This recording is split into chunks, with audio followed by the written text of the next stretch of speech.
Hello and welcome, everybody.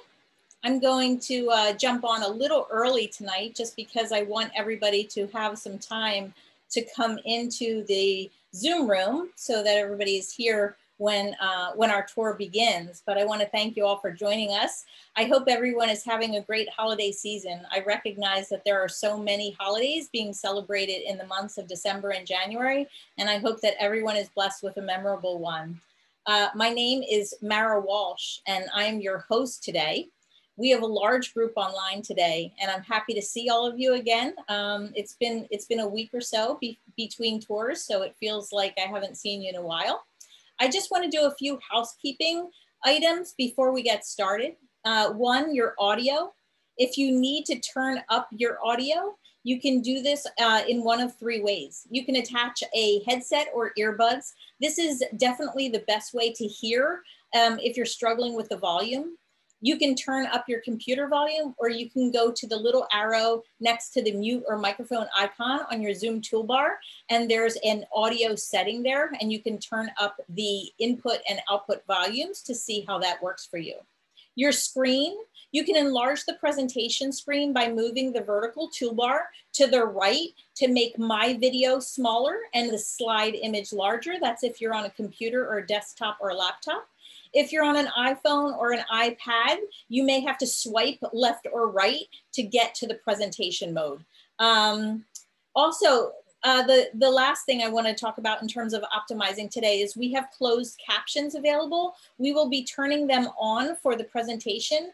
If you see it pop up and you would rather not have it on your screen, you can go to the CC icon on your Zoom toolbar and disable it. And that goes the other way as well. If you'd like to see them, but it's not popping up, you can go to the CC icon on your toolbar and enable it. If you're on an iPad, a mobile device, or another type of viewing system, you may have to go to the settings to make that adjustment. Okay, I think that should be all we need to do to be optimized for the best viewing and listening results. I'll share a little bit about myself. For those of you that don't know me, my name is Mara Walsh. I am in the US and specifically between Philadelphia and New York. I started leading physical tours with EF Tours as Girl Scout leader. I take girls and their families to international destinations every summer. I have since expanded my travel program to include adult-only tours as well as family-friendly tours. In most of the cases, I have partnered with EF Tours or their adult division go-ahead tours for these group tours. There are a couple reasons I started this virtual tour series. As many of you know, I do this pro bono for two reasons. One, I really wanted to support the tour director community during this time of travel restrictions where they have not been able to work. And two, I really wanted to keep the excitement of travel alive for my group that I travel with and extend that opportunity to those of you who've learned about us through friends, family, social media, and other means. We have done several tours in the past months. I believe we're up to about 25 at this point. If you've missed them and you would like to access the recordings, you can always do that through my website, girltraveltours.com/virtual tours. They are also available on my YouTube channel. And you can see those, you can see that by going to the Girl Travel Tours YouTube channel. We have several more slated for the future and coming up in 2021. They include, and I just put it up on the screen so it's a little bit easier for you all to see, so that so that you can take note visually as well as I go through them. Gaudi's Barcelona, Amsterdam, Florence and Tuscany, World War II and the Western Front, Scandinavia, Notable Women of Santa Fe, Mystery on the Orient Express, Northern Ireland and its Troubles, Iceland, Lucerne in the Alps, Budapest, the British Royals, Ontario and Quebec, and we are working on more to go into April and May as well. So stay with us if you like these virtual tour presentations. We will continue to put them out there as long as you're interested in them. You can register for future tours on my website, girltraveltours.com/virtual-tours. But today, for the first time, we're visiting my northern North American neighbor, Canada, Before we get going on our tour, I want to share with you a few ways that you can interact with us. Feel free to ask questions about the tour in the Q&A feature. If you want our tour director, Patrick, to address your question after the tour, this is the place you put your question.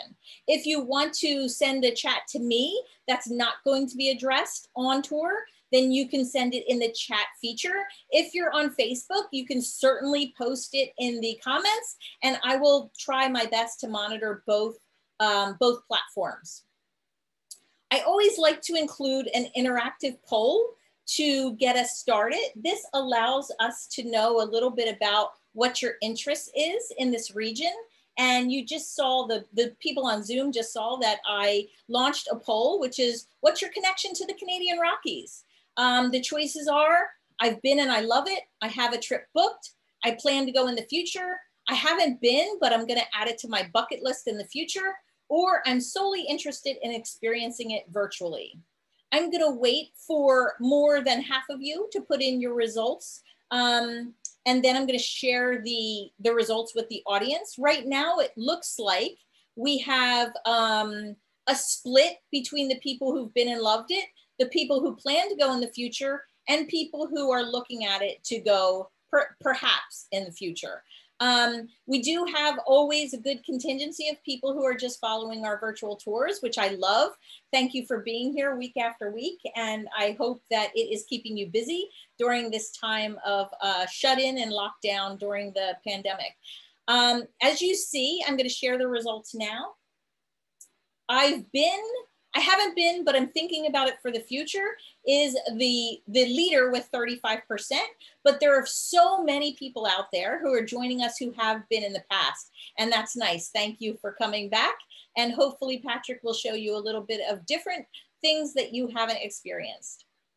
Okay, so I keep saying the word Patrick, and that leads me to say that Patrick is our tour director today. A tour director is like a personal travel concierge who stays with our group from start to finish, shares a world of knowledge, manages all of our travel plans, and makes sure that your experience is stressless and full of wonderful experiences. They are by far the most important people in our group. And if we are not traveling, obviously our tour directors have no work. I will share via the chat and during the Q&A a way you can tip the tour director if you are so inclined. This tour is free to you, but obviously we do appreciate tips. If you're able to tip, great. If you're not, no judgment, we completely understand.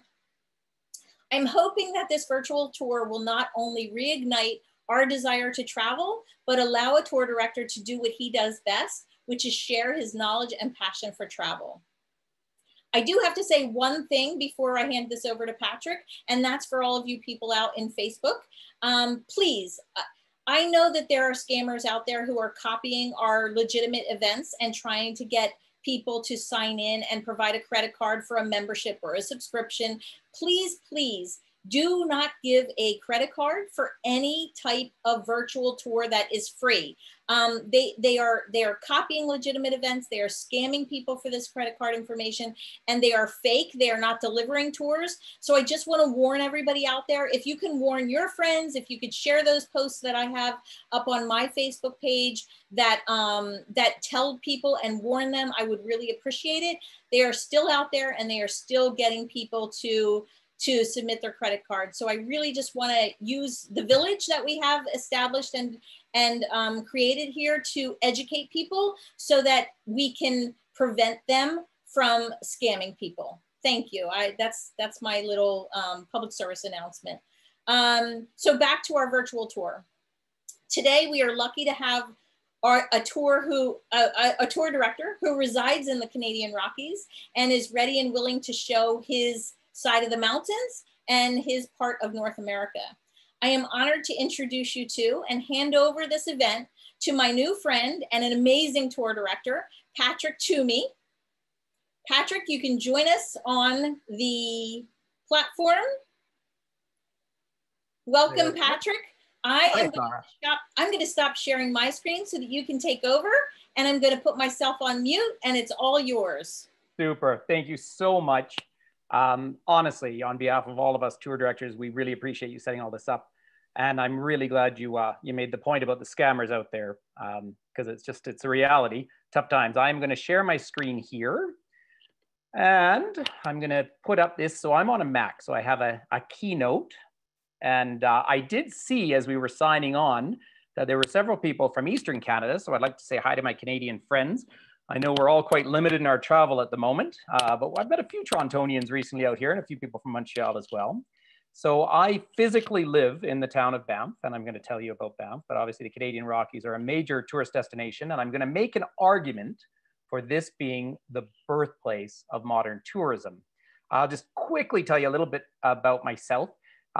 My father was from an Irish background, and interestingly enough, I did my first tour with the EF group way back in 1996, dating myself, but over in Europe. And then I started doing tours over here. Thanks to my dad, I had a European passport. On my mom's side, though, we are 5th generation from the Alberta mountain regions, from more down towards Waterton, but that's quite rare. We're a small population out here, even though we're such an international destination. Banff and the Rockies is a bilingual community. So I would just like to take a quick moment and say bonjour tout le monde. On parle français ici aussi. We speak French out here as well. In fact, my son goes to the French school in the town of Canmore. But if I saw about 31% of people had been to the Rockies before. So I live on the side of Tunnel Mountain, and I wanted to show you, but the sun is just setting. So I'm going to take you virtually through. You might recognize this lake, but we'll come down to it. So with no further ado, let's launch into this little bit of a story about the birthplace of modern tourism. Here is Canada A. I wonder if my friends in Toronto say A the same way, but A, by the way, the people who wonder about it, is actually a Francophone or a French inflection in the English language. If you imagine the early days, it was the fur trade and you had limited language. So if you have a question, do you want to trade A? It's an affirmation. But for those of you who know this gigantic country, 2nd largest country in the world, the Canadian capital is obviously Ottawa. It's down there. To put in some perspective, it takes me an hour and 40 minutes to drive to my airport, and then it takes me 4 hours to fly to Ottawa. So that's how big Canada is. But this is where I live out here in the Canadian Rockies. And of course, we're in December, and so we're very, very snowy. Just coming west. So you see the city of Calgary there. That's our largest big city near us. Calgary is about 1.3 million people. You might notice out on the left-hand side, you'll see Vancouver, Vancouver Island. And then drive time, the south, the border is about a 4-hour drive from where I live in the town of Banff, I should say, down to Montana. Now, the provincial capital of Alberta is Edmonton. It's about a 4-hour drive. So everything is huge around here. And I've got one big red line just to give you a sense of what the actual Rockies are, the Canadian Rockies. So there you go. Now there's 3 sets of mountains across British Columbia. The Rockies are the eastern side. Now I'm gonna get a little technical for a minute, and I'm not gonna get too much into the geology, but I always tell people when they come here, the story of the Canadian Rockies actually begin in Iceland. So I bet a lot of you have been to Iceland before, but if you've ever been, you go to Reykjavik, beautiful city, you drive about 20 minutes to a place called Þingeyr, which was the first parliament in the world. So that's already interesting. But when you go and see it, and some of you will know what I'm talking about, you will see a natural rift in the earth. One side is North America and the other side is Europe. And that is the Mid-Atlantic rift opening up. So Europe and Africa are going one way, North and South America going the other way. And as Western Canada pushes west, the Pacific plate is pushing down underneath it. And it's caused beautiful British Columbia to crumple up like a giant accordion. And the Rocky Mountains were an inland sea hundreds of millions of years ago, but they began to pop out about 80 million years ago. They've stopped moving now, but they're different from other mountains. They're limestone, principally. The other mountains further west are granite, volcanic. We have no volcanoes here. We're cold, but we don't have earthquakes. Then when you drive south, they actually end. You might see at the bottom of my screen, it says Blackfeet Indian Reservation. I'll talk about that a little bit. That is really where the Canadian Rockies end. So they start up by the border with the Yukon and they end down around there. Once you drive south into the US, and I do that a lot, I go to Yellowstone a lot, I love those areas, they call those the American Rockies, but that's just a general catch-all term for the mountain areas. Whereas the Canadian Rockies are actually a very distinct system of mountains. I always like to say the reason the American Rockies are so different is because of the world's largest pimple. Do you know what that is? I know no one can actually answer me here, but it's Yellowstone, of course, the super volcano of Yellowstone, right? And that's just, of course, pushed up out of the continent and dumped mountains all over the place. I often think of it in terms of like the big island of Hawaii, but sitting inland in the continent. Of course, the Canadian Rockies are one contiguous system. So anyway, that's just a technical element. As we move along, maybe you can see this a little more clearly, maybe not, but just a few roads in and out. There's exactly where I am right now in that red dot. That is the town of Banff. Calgary is about an hour and 20 minutes drive away. There's Jasper up top. That's the biggest. We actually have 4 national parks. Well, more, but there's 4 that are all together that are contiguous here. So Jasper, Banff, Yoho, and Kootenay. I mentioned Yoho. That's the British Columbia side of the border, just after Lake Louise, which we'll talk about. But I just love the name Yoho because Yoho basically in the Cree language simply means wow. And it is a wow moment. And then I just want to show you way up top there is Mount Robson. That is the tallest peak in the Canadian Rockies. And that's over in the British Columbia side when you drive from Jasper over into BC. Very interesting comment just to mention about that. That pass was known historically as the Yellowhead Pass or La Passe de la Tête Jaune. And that is because, this is a question I was always asked on tour, why did they call it the Yellowhead? Well, as the fur traders came in, that was the easier pass to get through to the West Coast. It was the first time the First Nations or the Native people had ever seen blonde people, and they called it the Yellowheads. So that's the Yellowhead Pass, and there is mighty Mount Robson. I took that photo this summer, actually, out camping, as of course we weren't working. And you can see 3,954 meters, nearly 14,000 feet. And I like to show this for a few reasons, 3 really. You can see the glaciation on the top of the mountain. It's cloudy really about 330 days a year. So don't come all the way to the Rockies just to see Mount Robson, but it's fun to drive by it. And of course, we're metric out here. And we're that funny thing, we changed when I was very, very young to the metric system. I am a metric baby. I think in Celsius, I think in kilometers, yet for some reason I weigh myself in pounds. So that's that funny mix here in Canada. But I'm gonna just move on. So Banff, the birth of a country.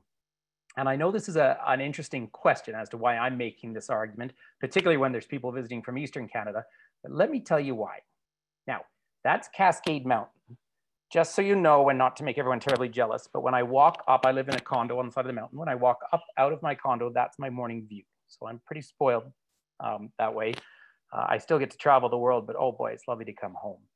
But as I just tick down here, so Canada becomes a country in 1867. I know all the Canadians know, but really Canada was just the fusion of Ontario, Quebec, New Brunswick, and Nova Scotia.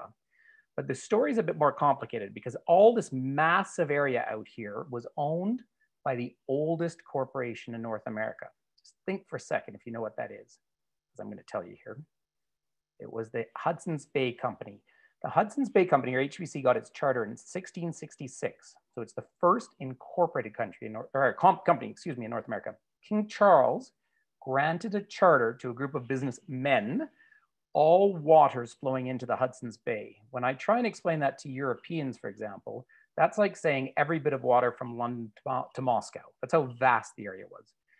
It was owned principally by the British, and it was run principally by French Canadians. And so for all my American friends on board, when you think of cities like Detroit, we would call it Detroit, or Coeur d'Alene in Idaho. That's all fur trading.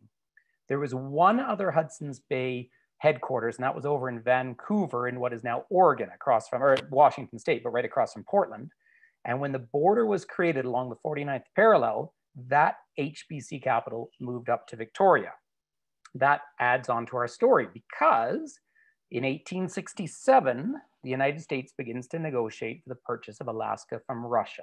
It's 2 cents an acre. Seward's Folly, I know we've already done a tour to Alaska. I get up there quite often. I go to Yukon, I love it.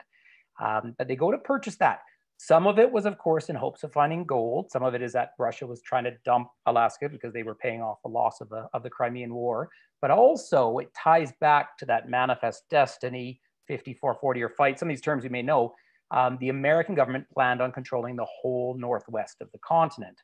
But young British Columbia felt very British, and it's called British Columbia because of the Columbia River. And the other end of my Rockies is the Columbia River. When I drive west, it takes me about an hour and a half to get down, maybe an hour 45 to get down to it. The Columbia River flows north, curves around down, and then flows through Washington, Oregon, and of course, empties out into the Pacific by Astoria. But British Columbia agrees to join a British Dominion. And this is quite complicated, and you'd have to come on a 2-week tour to get through, because Eastern Canada promised to pay off debt from gold rush and so forth. But they said they'll join a British Dominion on the proviso the country is united, and it needed a train to do so. Now, this would be the longest transcontinental train in the world at the time. And the financing of the train was a huge challenge. So as they began building the train out west, of course, going through the prairies, they were doing 5 miles a day, no problem. And then you hit the beautiful Rockies. And when I say beautiful, all right, the picture on the left, that's Temple Mountain. That's a glacier hanging there. You see that, you can see a bit of an avalanche. I caught that with my camera on my phone a couple of years ago. Fabulous scenery, but look how impassable this was. And the gentleman who was in charge of building the trains in this area was an American called William Cornelius Van Horn. And he thought about it for a while. And he said, well, we're in this gorgeous scenery. That's the Bow River, by the way. I'll talk about the turquoise color in a little while. But he said they arrived in what is now the area of Banff, and they basically ran out of money. And he said, how can I finance this? Well, he came up with this phrase that we still repeat today. If we can't export the scenery, we'll have to import the tourists. And so really they established Banff as the first place in the world to come out just for the sheer beauty of it, for no other reason but to appreciate nature in all its glory. And to do so, it was a case of building a place for people to stay and people to access the beauty. And of course, that famous line, if we build it, they will come. And this is the birth of modern tourism. And he saw a spot, which is only about, I can cycle there in 10 minutes. He saw a spot and he said, this is my $1 million view and I'm going to build my hotel there. And there it is. So there's Van Horn himself looking quite portly. And that is the mighty Banff Springs Hotel. It's obviously morphed over the years, but 1888, they start building it.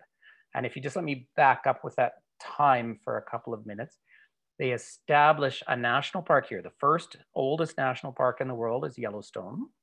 There was a park technically in Australia, and there apparently 300 years ago, there was a national park in Mongolia. But in modern sense, we say the first national park was Yellowstone, Ulysses S. Grant, beautiful vision. The nascent Canadian government says, why don't we protect this area of incredible natural beauty? And then they decide to build their great castle in the mountains. And there's a better view across. So obviously that's more of a winter scene. I'm across the Bow River. Below are actually the Bow Falls. Those of you who've been here will have seen it. They became famous in the 1950s because Marilyn Monroe filmed River of No Return. But just to back up to the history, there's the mighty hotel itself, the great castle in the mountains. It now has 757 rooms. Incidentally, during COVID, Christmas time check-ins were 50. That's how shut down we are at the moment. But the mountain behind it is called Sulphur Mountain. Some of you may have been up the gondola that goes up there. It's a tourist gondola, but there was a smell of sulfur, and that's because there's natural hot springs. Now, the native people, which I'm going to talk about a bit more in a few minutes, we say First Nations in this country, knew about this and what a great way to survive in wintertime and to warm up. There were natural hot springs. And as the workers and the trains came out, and it was so difficult to keep working and the winter came, they felt that it would be wonderful to protect the area around these hot springs. And they did. And so our first little park was just a little postage stamp. And then they expanded it into Rocky Mountain National Parks and then split it into administrative districts. And basically, though, we ended up with Banff, Jasper, Yoho, Kootenay, Waterton in the south, but all this area protected. And that's the mighty springs. That was, of course, all part of the Canadian Pacific trains and then their Fairmont properties. Now, I'm sure many of you know the Fairmonts. I know my friends in Toronto know the Royal York. When that was built, that was the largest building in the British Commonwealth. But this is one of the most famous hotels in the world, of course, and it was the flagship of CP. So there she is, and look, then they did come. That was actually a group of mine from Quebec that I was doing a tour for in French, but coming up to Surprise Corner, that was a summer shot.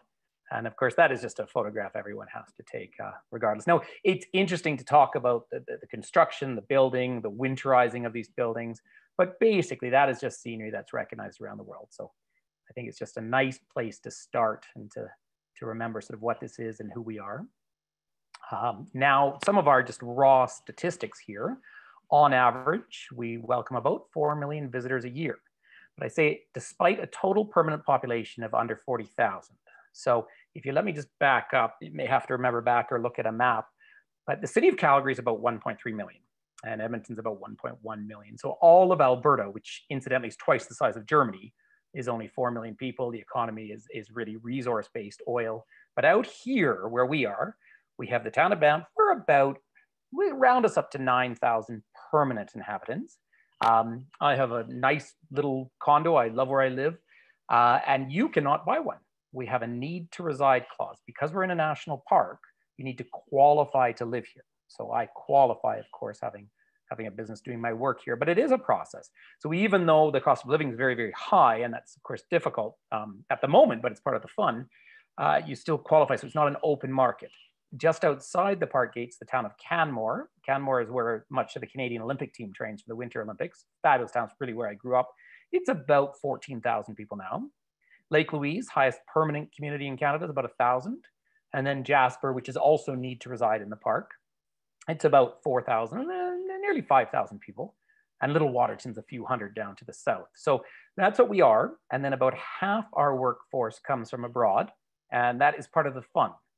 So it's just fun. I wish, obviously I can't interact, we come here, but one of the questions I always ask on a tour is, who is our largest group of foreign workers? And people start to guess, and I'm going to give you the answer. It's actually Australians. So we share visas with Australia, with New Zealand, with the UK, much less so with the United States. There's different rules that way. Now we have more and more people from France, the Czech Republic, but it's wonderful. They come here for 1 or 2 year visas. And basically we have this deal with Australia where we share 5,000 or 10,000 visas every year. All the Australians either go to Whistler or come here because they want to learn to ski. And then all the young Canadians go to Australia because they want to learn to surf. So it seems like a fair deal. But it's a big part of our labor, and it makes our very small environment very international. As put in just an interesting side note, my son goes to a French-speaking school in the town of Canmore. His class is only about 18 students, so they're quite spoiled. A third of those kids speak 3 languages, and we have a large Japanese presence here as well. So he's got 2 of his friends, one of their parents is Japanese, and the other one's French-speaking. So it's a very diverse but very small community, and it's very, very active. And when I mention the cost of living, part of what's a bit fun about that, we have many jokes about being a resident in the Rockies or in the Bow Valley, the Bow River. We say you qualify to live here when you have your PhD and you're flipping burgers. So it's a lifestyle choice to live in the Rockies. Parks Canada is the world's first national park service, and we're very proud of it. Very bureaucratic, as you can imagine, but they manage parks right across this country. And we celebrated a couple of years ago Canada's 150th birthday, and parks were free. And of course, they run an interesting balance of management. Visitors, of course, from around the world, and everything is bilingual here. You'll see it in all the signs. And most people would be at least proficient in French or English. Now, the environment remains wild, and this is the whole point. So roughly, and this is a rough statistic that can be debated, but about 10% is accessible by road. Up in Jasper, it's distinctly less. Banff might be slightly higher. But basically, the idea is to protect the wilderness. 4 years ago now, we reintroduced the North American bison into our park. So you think of it as buffalo. There's nothing pejorative about saying buffalo, but it's actually the North American bison. We reintroduced them. They have taken. It has been successful.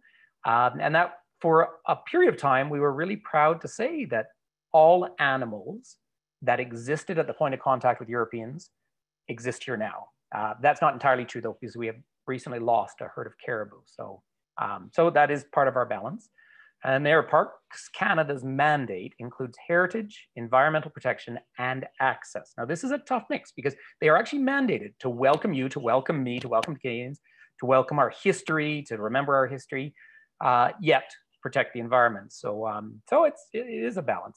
Like our ski hills are a great example. They're not allowed to build new hotels outside of the ski hill, for example, but letting people ski is an access question. So it's an interesting conversation. It's very ethical to travel here because the rules are so clear that really the presence of visitors doesn't tend to negatively impact as long as everyone is respectful. Now, I want to just come back to the trains. So right past Lake Louise, when you get to the border with British Columbia, Kicking Horse Pass, which was charted out by James Hector and the Palliser Expedition and so forth, this was the steepest of all the descents going west. And they had to, in the end, the train simply couldn't climb. It was over 4% grade. If you're into train history, that's impossible. This was a little video I took a while ago, but this gives you a sense they built the spiral tunnels. It's actually a giant figure 8.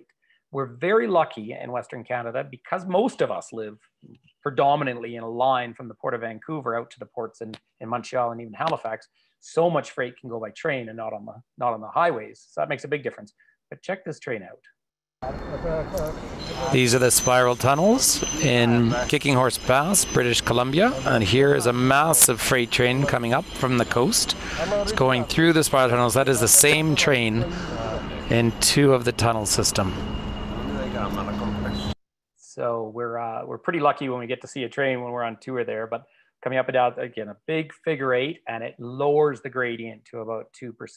And that is really the industry in Canada in many ways. However, our trains, Canadian Pacific and its Canadian National up on the Yellowhead up in Jasper, we are competing with the Panama Canal, believe it or not. They guarantee 4 days across the continent. So products from Asia can come over, load up in the Port of Vancouver, and off they go, or grain goes out, of course, and loads up. And of course, we sell a lot of grain from the prairies out to China and Russia and so forth. So it is an interesting, and so many of these products don't really have anything to do with Canada. They're just moving across. As I move along, this is what transport was like in the olden days, the Voyageur canoes. This is actually Lake Beauvert up in Jasper by Jasper Park Lodge. But can you imagine crossing the continent? And so when I mentioned the Yellowhead Pass back in the early days, people would paddle up to the Athabasca River up in Jasper, and they could only go up as far as the river would allow. Of course, the river's all froze in the winter.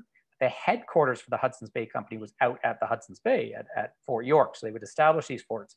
They would park the great canoes, and then they would switch off for mules to go up and over the pass. I know it's too late in Europe, but I know people from the UK and Europe will be watching tomorrow. You might see a mountain just in the backdrop there, a snowy peak. That is Mount Edith Cavell. She was a famous nurse in World War I, so I just like to mention that. But that's what transport was like before the trains. Now, of course, we drive, and we really don't have, I'm sure many of you have heard of the Rocky Mountaineer, but very few people really take the train across the country because it's really there to maintain a national service, but we haven't the population for it. I just wanted to show this from the air as well. So there's the little town of Canmore, but it shows what these valleys are like. So that's, again, the Bow Valley. Canmore is just 17 kilometers or 11 miles from Banff. And I was able to snap that photo one day flying to Vancouver. But you can imagine how impassable that was. It also shows, though, this very distinct shape to the mountains. They push from west to east as they've traveled between 200-300 kilometers as that Pacific plate, as I was saying, pushed down under the North American plate and caused all of this to rise up. So I just think it's a gorgeous view. And we climb all those mountains. And now this is the town of Banff. Now this was a little video I took in October when we had a very early cold snap. I'm sure a lot of you think about it being cold here. So it was funny, before I talked to Mara, I had taken this video and I thought it was worth sharing. I was on the side of Tunnel Mount where I live, which should be renamed Buffalo or Sacred Buffalo Mountain, because really it's Tatanga in the native language. And there is no tunnel in the mountain, but I'll just show you around for a second here. Happy snowy Saturday to everyone from the side of Tunnel Mountain. There's the town of Banff down in the valley. There's a wind chill of minus 19 Celsius this morning, but in the sun it's beautiful. That's the Bow Valley down towards Lake Louise. And as I turn around, we'll see these 2 red chairs. They all went up a few years ago during Canada's 150th celebration. Of course, Parks Canada is the oldest park service in the world. But Tunnel Mountain, there is no tunnel, and there's a move afoot to change the name back to Sacred Buffalo Guardian or Buffalo Mountain, because it does look like a buffalo, or really it should be a North American bison when seen from the distance. And of course there is no tunnel through it. So an interesting bit of history through here, but it's probably the most popular hike up anywhere around the town site of Banff. So enjoy your Saturday, everyone. Stay healthy, happy, and keep socially distanced. Yeah, so you can hear me crunching along in the snow. And I know this will come up as a question, but we have snow on the ground roughly 7 months a year, but it's a very bearable cold. We're 1,000 kilometers, 600 miles from the ocean, and we're at 1,500 meters roughly, or 4,500 feet above sea level. And so the air is very dry. It's funny, I lived in Paris 2 winters. And I remember being colder there. And I thought, I'm from one of the coldest places in the world, but we don't have that sort of humidity. So of course, staying hydrated is important, but we stay very, very active. This is a fun time of year, just like from anyone else who's in a northern area. We lose our sun very early this time of year, about 4:30, 4:40. It really starts to get dark. And now the days are getting longer. So October's gorgeous. February is often the coldest month, but it's snowy and the days are longer. Now, I'd like to just change tact for a little while and talk about the First Nations. So again, all my Canadian friends will know this, but for people from other parts of the world, in this country, we tend not to refer to Indians anymore. Now, there is an Indian Act, and so these are all quite technical, but there's really 3 designations for the Indigenous inhabitants of what is now Canada. The First Nations represent about 63 different language groups. You may know the largest is the language Cree, for example. Then there are the Inuit people, who you would have known as Eskimo. They live up in the north, and they're just some of the most remarkable people you'll ever meet. And then the Métis. And if you happen to speak Spanish, mestizo is basically the same concept, but they were the mixed groups. And that was really a result of the fur trade. So many Métis people are French speaking from the fur trading posts, and there are English speaking Métis as well. But in this area of Alberta, there's basically 2 major groups. The First Nations who live closest to us, and well, there's a community just outside the park, and they, of course, own some of the land in here, are called the Stoney Nakoda. The Stoney Nakoda people are part of the broader Sioux Nation. Now, you've all heard of the Sioux because of Custer's Last Stand, those sort of groups down in Montana. Well, they were just literally up here hunting, living away, doing their thing when suddenly Britain declared this a colony. And so they were suddenly told they were now citizens of the Dominion of Canada. So those are the Stoney. The larger nation around here, though, are the Piikani and the Tsuut'ina, who you would know as the Blackfoot. We say Blackfoot in southern Alberta, really from here south, and then you cross into Montana, and they call them Blackfeet. But they're all one large group. There's 5 different language groups. They still speak their languages, which is wonderful. In fact, the one city in southern Alberta is called Lethbridge, a prairie city, lovely city. But as far as I know, every high school there teaches Blackfoot as part of the language. But they were, of any population on Earth, it is said they were the most tied to a single species. And can you guess which species kept them alive? You've actually all heard these stories, but I'll show you now. There it is. There's a romantic little spot, a head smashed in buffalo jump. So that is a cliff down in the south. I go there on one of the go-ahead tours I lead as I head down towards Montana. It is a remarkable sight. And this was the largest single food harvest in the world until the Industrial Revolution. So quite literally, a buffalo jump is a curve rather than a cliff, because an animal's not going to run off a cliff, but it was a curve in the land where there suddenly was an abrupt drop. And the First Nations people, for thousands of years, would stampede the bison down through a marked corridor, and they would fall off. Now, obviously, it would have been a horrific sight, and some people feel quite shocked when they see it, but in no way did that destroy the populations of bison in the Americas. There were probably at the point of contact with Europeans, somewhere around 60 million bison out in what are the Great Plains here of the West. In fact, when the first Canadian trains came through, and I believe this was the case down in the States too, people would stand at the front with guns and just shoot them to keep them off the track. So the Blackfoot are not the result, or not the cause of the loss of the bison population. But this is, it's a World Heritage Site. There's one of our interpretive guides who are down there. Just make a note when you do come on a trip with us here. It's a little different than Europe because it tends to be myself as your tour director. I would guide right through to Vancouver. So just the large areas, that's how it works. But it's so nice to have an actual Blackfoot interpreter when we go to a place like this. You'll notice the top right, they've reconstructed the bison jump there, and there's a coyote down below. And then the bottom picture, of course, there's one of my groups, and we're looking in towards Waterton Lakes National Park there. And I take these photos with my phones. They're never as sharp as I'd love, but that is literally where the prairie just meets the mountains. And that is our one international park. But as I skip along, this was just about a week before Christmas. I was coming home actually from my mom's place, and I pulled in because you might see the pink in the clouds. It was just so gorgeous. So I'm minutes from my house. And these folks who are Stoney Nakoda happened to come out, and because of social distancing, they can't go to each other's houses. And they did a sunset song. So let me play for you their actual language.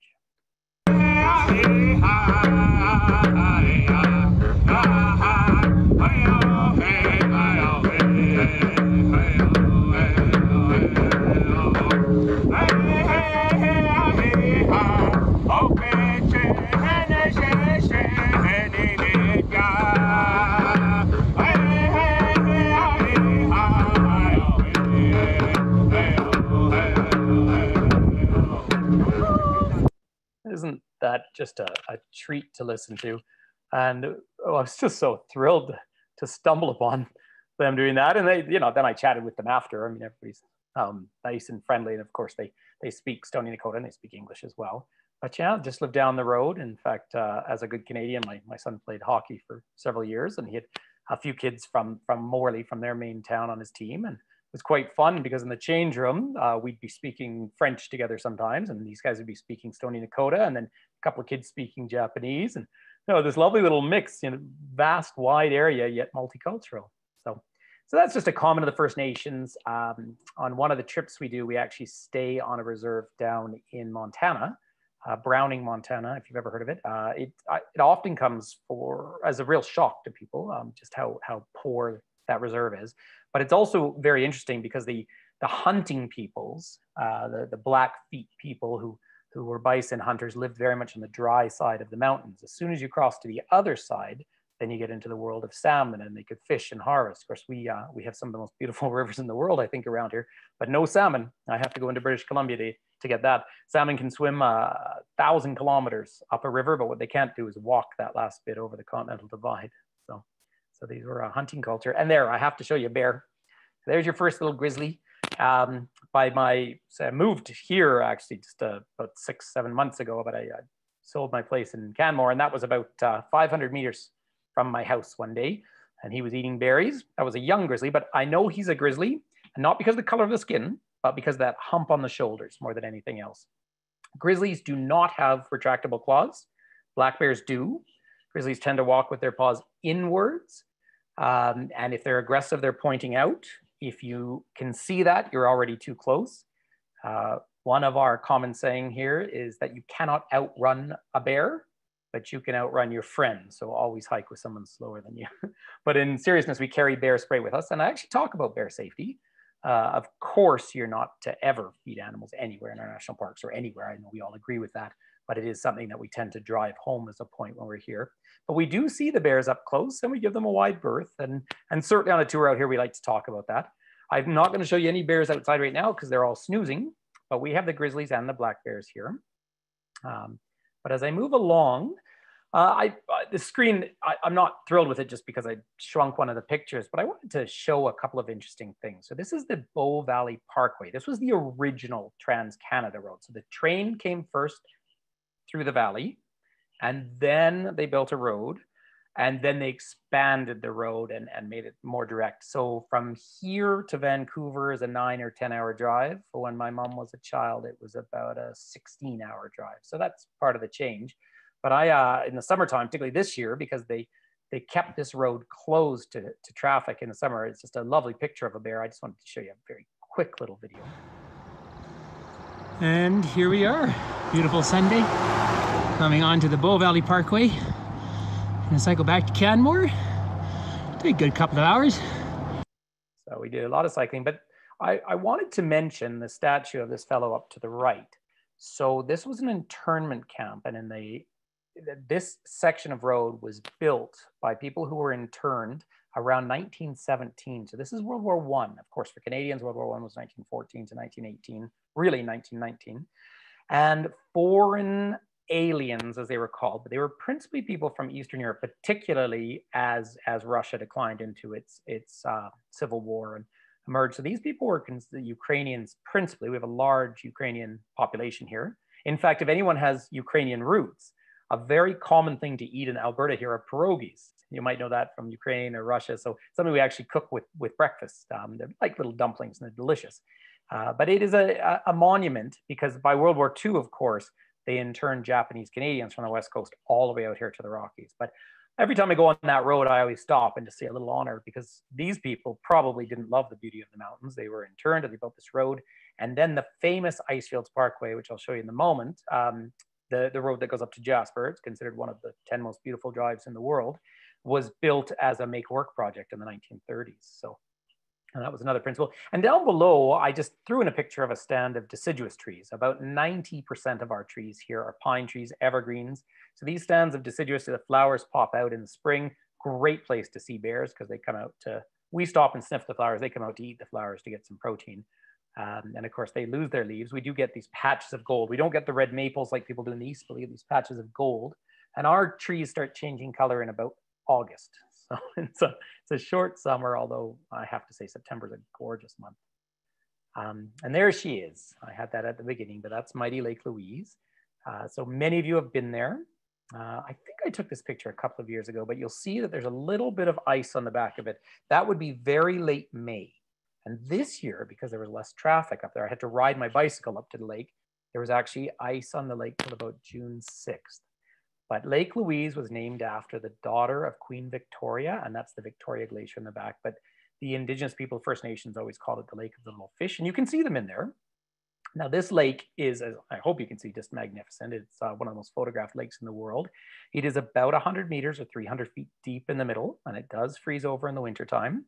But if you come on tour, when you come on tour, we walk around the side of it. It's 2.2 kilometers to the back. And if you have good eyes, not the very, very back, but towards the back of the photo on the right, you'll see one little patch of white.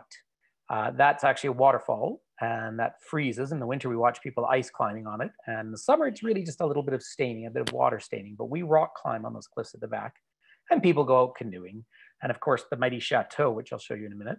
So this is an early spring photo. And now let me show you a winter one. And I just want to take you skiing at famous Lake Louise, one of the largest ski resorts in the world. I just have to share this day with everyone. At the top of Lake Louise, of course, I'm spending a lot of time here these days. This is my year to be a ski bum. It's not like I have any work to do, but it is spectacular. Bluebird day, and not even cold. Bit of wind chill up top here, but as I come up here, I can just show you. There's the road down into British Columbia in the distance, and there's the top of Whitehorn Mountain and the new chairlift at the top. And of course, the famous lake itself across the valley. Stay safe. So yes, I've been I've been doing, it's not really work, but I've been helping them organize the busing out from Banff to Lake Louise 3 or 4 days a week. And with that, I get a ski pass. So I've been skiing, well, 3 or 4 times a week. I really see myself as a COVID compliance officer, but for a lot of reasons. So Lake Louise is normally in November, where the world's first downhill World Cup is. For the downhill racing. From the top where I am there to the parking lot, which you really can't see, but that is 2.5 kilometers, something, nearly 2 miles. When they're racing down, it takes them about 2 minutes. That's how fast they're going downhill skiing. I did show you there, I just pointed out the road down to British Columbia. That's where that spiral tunnels was when I showed you that little clip of the trains going through. And then there's the frozen lake, of course, across the way. The hotel there, the famous Chateau Lake Louise, is open year-round as well. And it's magnificent, of course. And very often in the morning, you can wake up to the sound of avalanches happening down the valley, and they come off the glacier. The glacier is shrinking, and we can talk a bit about that. But the other thing I'd just like to point out with that perfect view now is you're looking at a cirque formation. If you come from the UK, you might call it a hanging valley, but you can see where the ice created a giant bowl, and really the lake is the moraine, or is that body of water at the bottom. If you're at the ocean, like in Alaska, of course, the glaciers would tumble into the ocean, but here they just form these bodies of water, these perfect lakes. As the glaciers come down the mountains, they grind the rock up, and this is all limestone. Limestone is very soft, so you could actually melt our mountains with orange juice, for example, theoretically.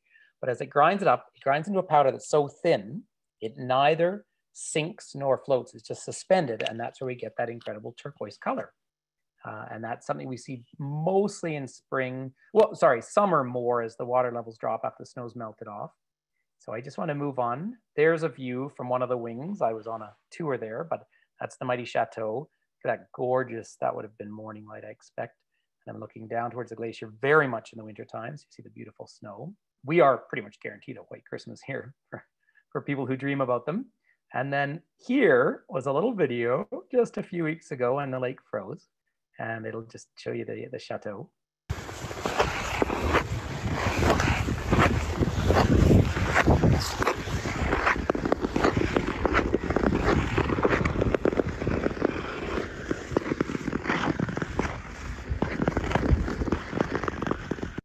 So I missed that one by a day. The lake froze, but it hadn't really snowed. And we all rush out and try and go skating. You'll see the fellow carrying the hockey stick, so all your generalizations about Canada can come true at that point. But that's you're probably looking at, 20 centimeters, maybe 10 inches of ice there. So perfectly safe to walk on.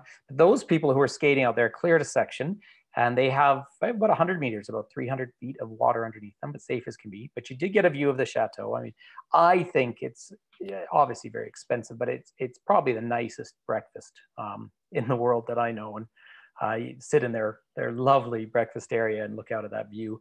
I mean, you're never terribly hungry your first couple of days staying up at the lake, because it's nearly getting up to 2,000 meters, about 6,000 feet in elevation. Not high enough to feel sick, but high enough just for your system to change a little bit.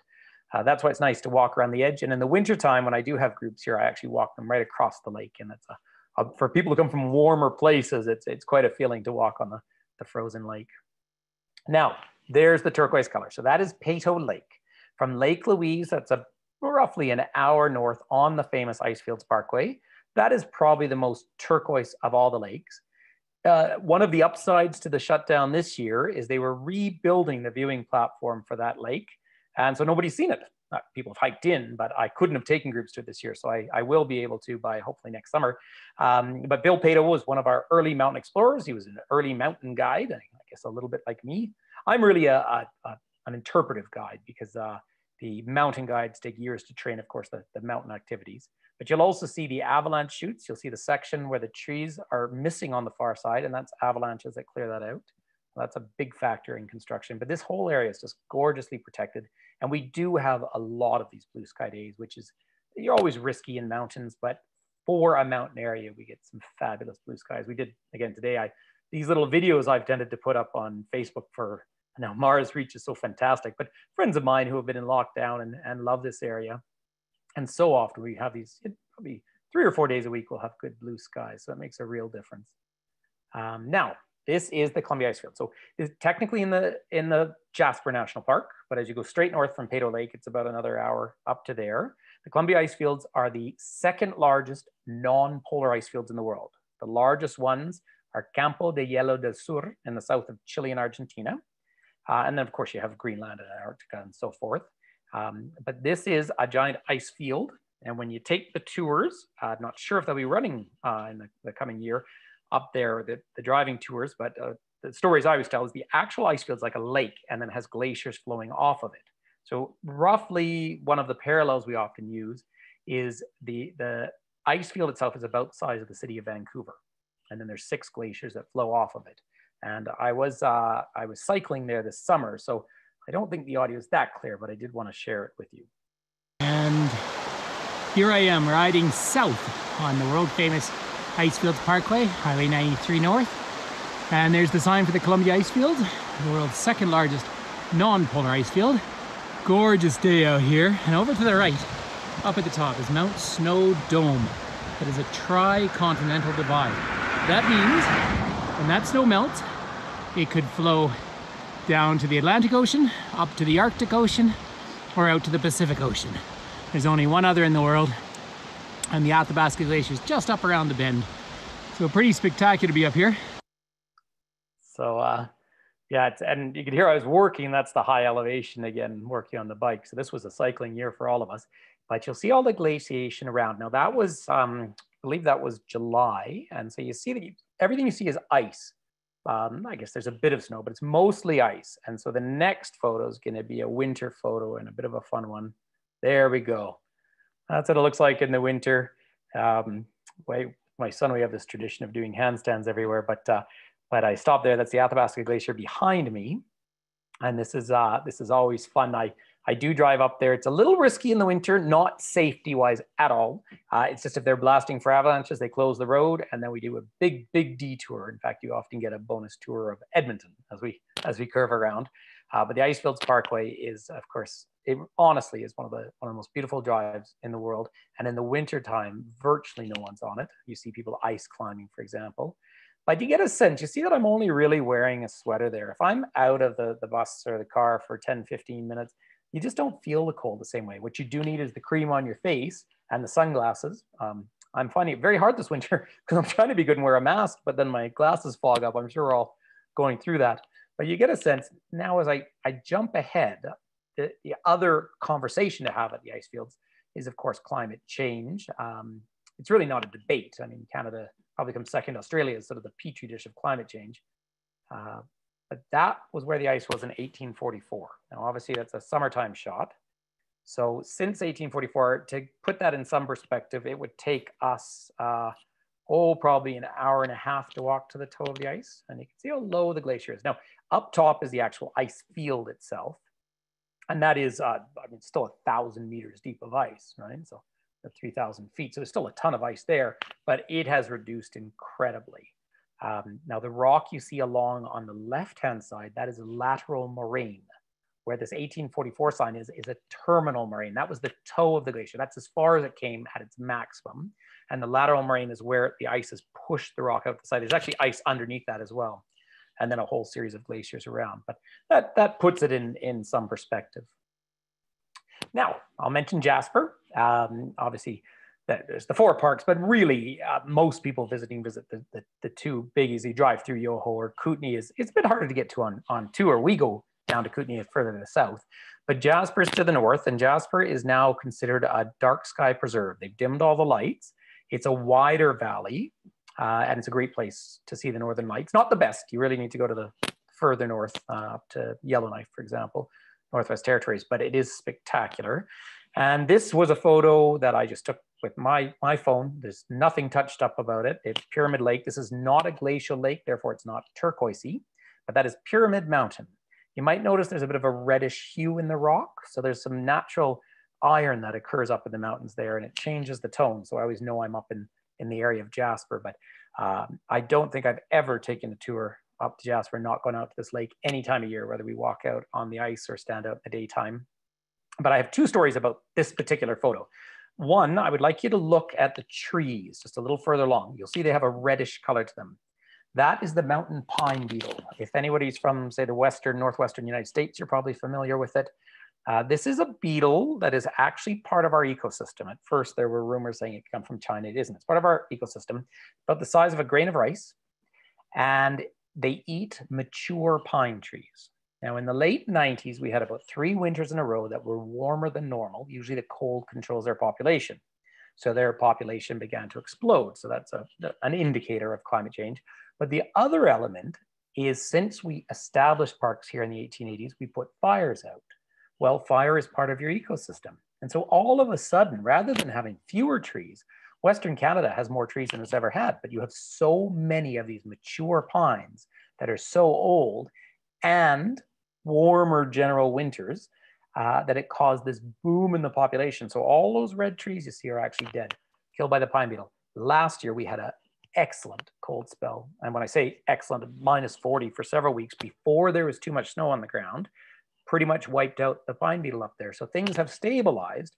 And much better to talk directly to someone from parks about this, but the pine beetle went right through British Columbia, down into Washington, Idaho, affected all the mature pines. So it's a reminder that fire is actually part of our system as well.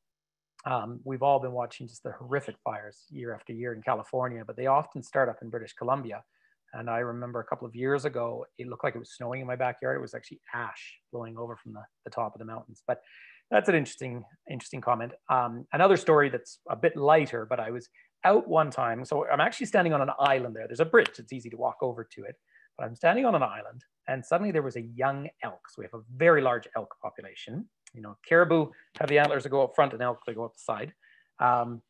And the elk are all over. We have hundreds and hundreds of them here. But there was a young male during the rutting season. So he wasn't mature enough to have developed his own harem, but he was feeling mature, which means he was full of testosterone, and he was quite aggressive. So people came out, and there were tourists, probably only 20 people on the island, but from several different countries, a few who really didn't speak English.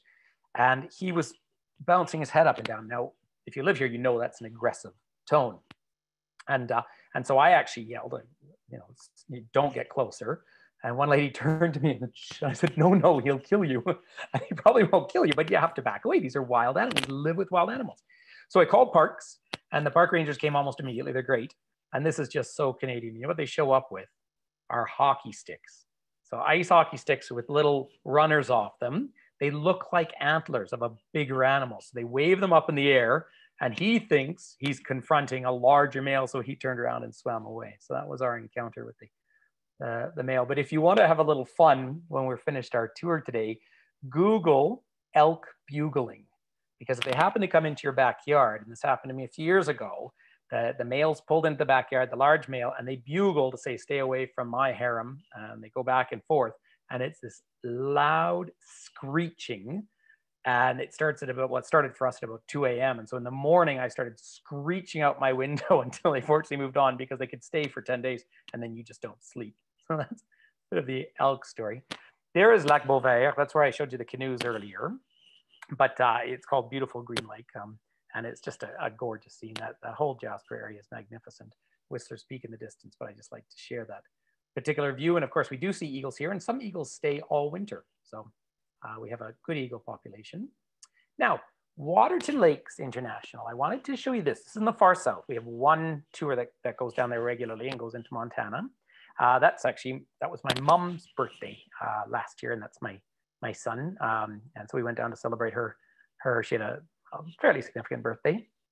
But that is, Waterton Lakes Hotel, but that is the Prince of Wales Hotel. Now, it was named the Prince of Wales because the Prince of Wales was visiting Canada at the time, and they named it hoping he'd come there and get a photo. But he didn't come because this is the one mountain hotel that was owned by the Americans, not by the Canadians. And this is an interesting story. So we're very close to the border. Driving time's about 30 minutes. But it was built by the Grand Trunk Railway, which went through to Glacier National Park in the United States, of course. And this became a major destination during Prohibition, because we didn't have Prohibition out here. And so the Americans would travel across the country on the trains, go to Glacier Park for the beauty, travel up to Canada, and sit there drinking gin and tonics or Canadian whiskey, of course, a couple of days before going back to Prohibition. So that hotel only opens for about 4 months in the summer. Oddly enough, I don't recommend staying there. It's such a beautiful building, gorgeous, but because it's all old wood and it's coming up towards 100 years, anyone gets up at night, you hear it creaking all through the building. It's a gorgeous setting. And then a few more bears. So there's a little mom with 2 cubs. She might have had a 3rd cub. A bit of reflection, I was at the front of the bus, but I wanted to show you this photo, because that's how randomly we see the bears and the wildlife. I would say in high season, probably 8 out of 10 trips I'd see a bear. But those mountains you see in the distance, gorgeous and green, that is, if we exaggerate a tiny bit, basically the border with Montana. So up around the bend, you get up to the border. It's the friendliest border in North America because they just come on and it's all of 10 minutes. And then you descend down when you get to the Montana side. And I think it's such a gorgeous state down there. Again, it's the dry side, much drier than up here in Alberta even, but it's all free range. So suddenly for drivers who don't know it very well, they need to slow down a lot because the cattle just walk out on the roads and so forth. And you head down to the east side of Glacier Park, if anyone's been there. So St. Mary, you may have heard of. And then usually the next day, you either go up over the Going to the Sun Road, if it's open, because it can be clogged up with snow right through June, or you drive around the bottom and you get to the other side over to Whitefish and the Kootenay people. And it might be familiar to some of you. And then you tend to head down another full day driving really to get down to Yellowstone. But really you're looking towards the tail end of what are the Canadian Rockies. Now, wildlife. So those are Rocky Mountain bighorn sheep. And that's just on Lake Minnewanka. It's actually Tujack Lake, which is only about 10 kilometers from here. It's a loop I always do. Half the road closes in the winter, but it's sort of a given that we go up there. And they live there. So I don't always see them because they might be up in the trees, but they're there. And of course, they're gorgeous animals. We see them regularly. We do have mountain goats as well. The beautiful white ones, much rarer to see. Tends to be on the shoulder seasons because they spend a lot of their life just hanging out in the cliffs where they're safer. But it's nice to see the bighorn sheep. Now, see a few more bighorn sheep on the cliffs there. The bird on the left, many of you will recognize, but that's an osprey. The osprey they're a fishing bird, of course, so they come in spring, right when the ice is breaking up, and then they usually leave in September, but they're such gorgeous birds. And we specifically get a lot of tourists from Scotland. Every osprey in Scotland is tagged and numbered, and they love seeing them. So it's a share. I love osprey too. And that's an old telegraph pole from, of course, the trains now work with satellites, but they still have the poles up. So they nest on them, and it's illegal to damage an osprey nest. And so they're all, they're there, and that's just side of the road. And then bottom right is a wolf. Not a great photo. I was thrilled. I don't see wolves that often, maybe once a year if I'm lucky. That was a lone female. And it was, we were driving in, we were up in Jasper, driving in towards Jasper Park Lodge. I always just take everyone to see it. And there were two deer looking very intently one direction. And you often think coyotes, we have coyotes everywhere, but they were really sweating and not moving. And suddenly I saw her. And when you see I'm always thrilled to see a wolf, because they say, if you're not sure if it's a wolf or a coyote, it's probably a coyote. But when you see a wolf, you know it, just that beautiful mange. But I went and chatted with them at parks and said she was an older female and she'd left the pack, but she probably couldn't take down a large animal anymore, but would go out and get rodents. So, and those are elk. So lots to tell you here. So this is a later in the year. I could tell because the river's low. You can see how much exposed ground there is. They were drinking water across the over, and this gives you a sense of how warm we can actually get. You see, there's still snow up on the mountains there. You know, I said later in the year, I think it's actually earlier spring. I think I have that in reverse because I can see the snow dot along, but that is the Rundle Range. So I'm just outside the national park, but that same mountain range, the town of Banff's just on the other side of it, but that's the Bow River, and the elk are just everywhere all the time, generally friendly, docile. Of course, you don't go up and talk to them, they're wild animals, but they just hang out, and they stay together in packs because they are hunted, and they wander right through town. All right, so every now and then I'll maybe, well, I don't have a garden now in my condo, but I plant a few carrots or something. I've never been able to eat them because the deer will come and get them, but I just love that photo.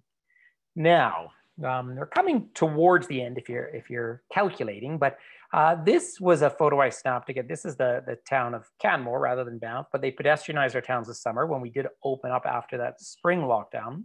We're back into a medium lockdown now. Bars and restaurants are closed. Shops are open at 15%, but we pedestrianized it, and thank goodness, because I think most of our towns have accepted they need to pedestrianize every year. But you see the hearts along the streets there, and people all sitting outside, hopefully socially distancing.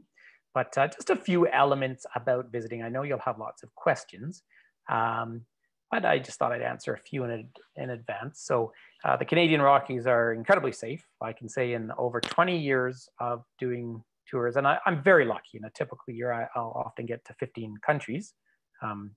This year I've been to 3. It all came crashing down. But in all the years, I have once had someone had something stolen from their room in a hotel. But I used to always say never. There's just virtually we have virtually no crime here. I go out, my house isn't locked. It doesn't even cross my mind. You know, they say Canadians are friendly. I hate to pat ourselves on the back, but I think because we're so international here, you know, I'm quite a rarity to be someone with deep roots in the area. People who live here are as enthusiastic about the area as visitors are, and that adds very much to the sense of warmth. And then I mentioned expensive. So obviously we use Canadian dollars. You might know the Canadian $1 coin has a loon on it, so we call it a loonie. The $2 coin has a bear on it, and we should have come up with something creative like a berry, but actually we call it a toonie. And I wish I had one to show you, but if you ever see a toonie, it's quite fun. I always say to foreigners they need to keep one as a souvenir, because on one side you have the queen, and the other side there's a polar bear, so it's the only time you ever see the queen with the bear behind. Normally people laugh, but I can't hear you. But it is expensive here. And in a typical year, we'll see how we recover post-pandemic, but our hotels just sell out. And so when I say take a tour, it's not just a plug for Mara or myself or tour companies, it's that literally it gets full. I will pull into Banff for Jasper, and the hotels are fine, they're nice. But I'll just pull up on an app to say available rooms tonight. There'll be one room at the Banff Springs for $1,000 or something. So tours are often the way to go. If you drive in, the driving's safe, but of course then you have to find parking. I feel most sorry for the people with the big RVs now, because that just all gets booked up. But once you're here, it's easy to get around. And yes, Canada's cold and snow can fall in the Rockies any month. And I've seen snow fall out of the sky in July and August, but the sun is surprisingly sharp. You can burn quickly here. There's no pollution, higher elevation. And when it does get warm, so what I say to people on tours, particularly in the summer, but any time of year, whatever you're comfortable wearing in the morning when you step outside, that will be the coldest time of the day. And so we can easily get up to the mid 20s Celsius, which is kind of 70s, I think, Fahrenheit, even into the 80s. But it feels hotter than you'd think, and the higher elevation factors in. The water is naturally filtered through our limestone. It is incredibly safe, delicious, clean. And I ask people to use reusable bottles. We don't want to be throwing all the plastic away out here. And the water out of your tap is better than stuff you buy. In fact, I was showing Mara, I got a soda stream for Christmas. And so I just put my bubbles in, but this is just tap water and it's delicious. And then here's a bit of a fun one. So our food is very international, but Alberta itself is beef country, right? And bison. So you will see buffalo burgers. I try and take groups to have buffalo. If you're a vegetarian, no problem at all. Everything's covered. But it is steak country, absolutely. And then salmon over in the BC side. And of course, the Rockies go into British Columbia. I eat salmon a lot, but it's famous for it. Alcohol is extremely expensive for people who come from other countries. They're shocked how expensive it is. However, in Canada, of course, cannabis is totally legal. And since legalizing it, I have used the exact amount I used before. So I'm not a user whatsoever, but it is legal and there are shops and it's quite fun. I've actually had people go and stand under a cannabis shop to take their picture in the Canadian Rockies. Although they do ask, now virtually no one smokes cigarettes out here. It's very odd actually to see someone smoking a cigarette in there heavily. I don't even know what they cost, but they're heavily taxed. But yeah, the cannabis is around, but there's clear rules in place like Banff not to walk down the street. But you do smell it, and you certainly smell it out in Vancouver, the coast. But interesting comment. So that was a photo on Christmas Eve. So we put a Banff sign down in one of our streets, and that's Cascade Mountain again. You can see I masked up there a little bit, and it's fun. I mean, you need to get your photo in front of the Banff sign. Incidentally, and this is our second last slide, the name Banff comes from the north of Scotland. We have a strong Scottish tradition out here. So Calgary was Scottish, Canmore is Scottish, Banff is Scottish, and it goes back to the Northwest Mounted Police, you know, the Mounties, of course, and everyone wants to see a Mountie. Well, you do. The only police we have here are Mounties, but they don't tend to wear their red uniforms. They're ceremonial. They found they were a giveaway in sting operations. A little too obvious. But the Mounties were brought up into what became Alberta, what was the Northwest Territories. We became a province in 1905. But they were brought up here because there were so many incursions over from the Montana Territory and the whiskey traders, stories I'm sure you've heard of, and a lot of conflict with the First Nations. They came out here to police it. And Colonel MacLeod, good Scottish name, established Fort MacLeod, then Fort Calgary and Banff. So that's why we have these Scottish names. And in fact, at one point in Canadian history, the third most spoken European language was actually Scottish Gaelic. So strong tradition. But the Mounties, of course, became famous with the gold rush up in Yukon, Dawson City. They controlled the border from Skagway. And maybe I'll take you on tour of Yukon sometime. But on that note, I'm up at Maligne Lake there, up in Jasper, and that's the largest lake in the national park. We do a boat trip on it, and it is spectacular. And at some point in a couple of thousand years, it'll become two lakes as the trees grow together. But we certainly look forward to seeing you here. I'm sure a lot of people are going to ask me the best time to come, and I'm not going to answer that question easily. I can give you maybe a worse time, the real shoulder season, but we don't run tours. That's when I'm in South America or Europe. But November, March, when it's melting and it's sort of between seasons, but the dead of winter is gorgeous. And of course, summer is spectacular and can be surprisingly hot. But on that note, I would love to start having some questions, and I see Mara there. So I will just hand it over. I look forward to chatting with everyone.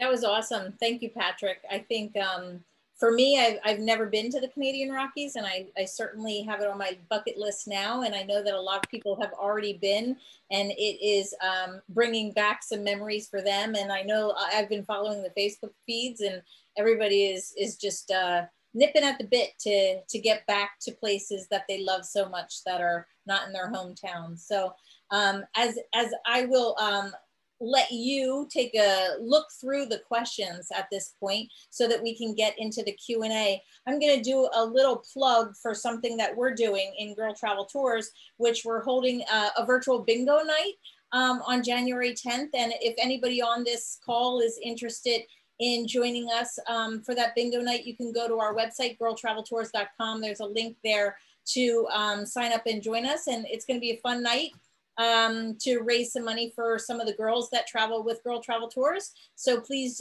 join us on that event, as well as our virtual tours that we do weekly. I am going to see if Patrick is ready for the Q&A. And what generally happens here is we try to get through every question that has been asked. Patrick will read the question and then do his best to answer them. And we'll get through as many as possible. If they have been answered on the tour, we may skip them because the fact that they've been answered, or we may restate them. But just please know that there are a lot of questions. We'll try to get through as many as possible. And Facebook, I have been going through the feed as well. And we will ask some of those questions if they aren't asked specifically in the Zoom chat as well. So Patrick, if you're ready, I'm going to put myself on mute and I'm going to help you manage the questions and we'll get through them. That's great, Mary. Yeah, there's some great questions here. You hear me just fine? Yep, perfect. Okay, so I'll start from the top because I know you've been sending them on to me. First question from Linda: what would you recommend as the must-see site attractions of Jasper and Banff? Well, of course, huge answer and then short answer. I would say that the huge answer is I can take about a week, I think, to really show someone around. But the town of Banff itself, with the Banff Springs, as I showed you, the actual town site, Tunnel Mountain, the Bow Falls, everything that's right in here is a must. Jasper is a town we all love. I mean, I really love Jasper, so I don't want to sound negative. There's probably a little less to see in the actual town, but the areas around, again, the two lakes I showed you, and the lake, the very last screen that I showed you of me laying out there up at Maligne Lake is spectacular. And the drive up to it, you pass Medicine Lake, which is the famous disappearing lake. It actually drains out about 8/10 in the fall. Lake Louise is a must. Right? So the really famous sites are must-sees. A little sort of on the side, I think something like the spiral tunnels, which I showed you. If you happen to get a train, it's a highlight, but the drive down that valley is spectacular. But you really need, when you do a trip out here, make sure you have about 3 days. I think the Icefields are a must. You may have heard, they do these tours where they drive out onto the ice, and one of them actually had an accident, and I don't know what the future of that tour is going to be like. I don't feel as though that tour is an absolute must, but I feel like seeing the ice is an absolute must. I could go on and on and on, of course, but those are just some of the little touches. I always take people in Canmore as well to the Canmore Nordic Center. That was the cross-country skiing from the Winter Olympics. In the summertime, people are mountain biking, but it's just such a spectacular spot and to see Olympic training. So short answer to a big question, but thank you for the question. Mary asked an excellent question. Since the Canadian Rockies are made of limestone, are there many caves in them too? Absolutely, Mary. In fact, there's a company in Canmore that does a caving tour. Take some nerve, you get a little claustrophobic in there, but that is why we have hot springs. So we don't have anything volcanic here, but because they're so porous, because there's so many holes in it, when the snow melts, it goes down to the mantle, heats up and comes back up. So that's why we have hot springs. There's hot springs in Banff, in Kootenay Park, and up in Jasper. And Medicine Lake, the Disappearing Lake, is exactly because of it. And in fact, I always take people up to see Maligne Canyon. I try never to say too much as I'm going there because it's one of those wow moments, but it is a carved natural canyon from the limestone with this potholing effect. So the water circles around and creates what looks like drilled holes. So yeah, great question. Do you actually live within the national park? Yes, I do. I live exactly in the town of Banff itself. I'm a Banff resident, and sadly, my driver's license only says my P.O. box. We have post office box. We don't have home delivery here, and there are rules. So again, I say I live in a condo, but I do have a deck I can walk outside, but literally that is wilderness out there. I have animals walk up and down behind all the time, and I'm not to touch any of them. We're not a big town. And again, my son is 14. He was out meeting friends today, walking around, like perfectly safe. We're more worried. One of our sayings is if you're going out for a walk, say, do you have your bear spray with you? But yeah, I'm in the park, and I feel that it's a real honor to live here. I've been very lucky. I lived in South America for a few years, and I lived in Europe for quite a few years, but I've always come back here. And have to ask me, my mom's still very much from here, lost dad last year, but it was always hard for him as an immigrant. I think the winters are long, and that was hard. Mom is so much from here. She prefers winter to summer. So Is Calgary considered the Canadian Rockies? No, it isn't. Great question, Paul.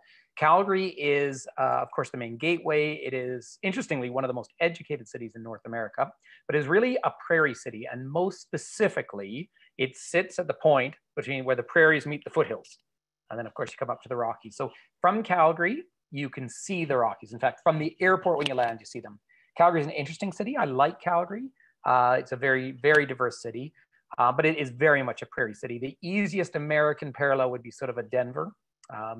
But it is the gateway, and there is a gateway from the west of Vancouver, is the, I think we all agree, one of the most beautiful cities in the world.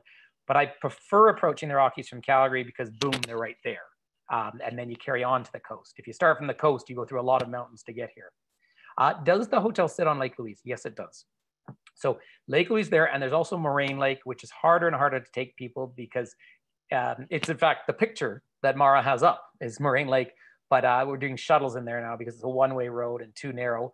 But literally, the Chateau Lake Louise is there backing onto the lake. And when you do pricing, if you ever want to stay at that hotel, it's very distinct price if you're looking at the lake or away from the lake. Small rooms, but well appointed. And it's a pretty magical spot. I honestly plug that one more for winter than summer, just personal taste, partly because it's so busy. When you come up and come on a tour with me in the summer here, we tend to do Lake Louise as a day trip from Banff.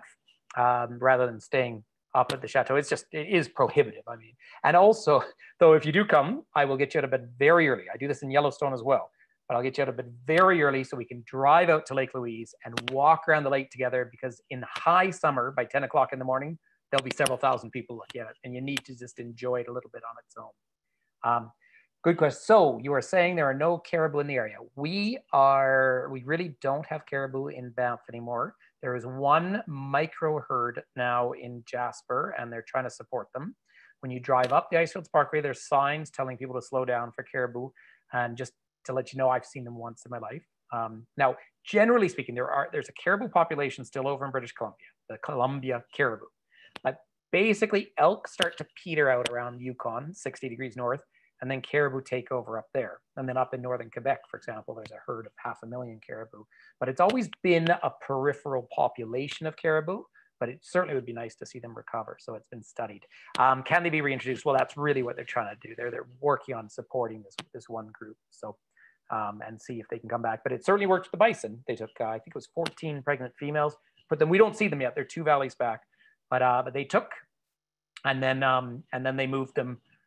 Then they introduced more males, and they're surviving.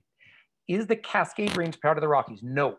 So the Cascades are that whole dot of volcanoes starting from Mount Baker, which is by Seattle, and goes all the way down to Shasta in California, right? I mean, I love that whole, Crater Lake is one of my favorite places in the world. But that whole line, those are the Cascades, and they're coastal mountains, and they're formed really by volcanic activity rather than by just this tectonic movement.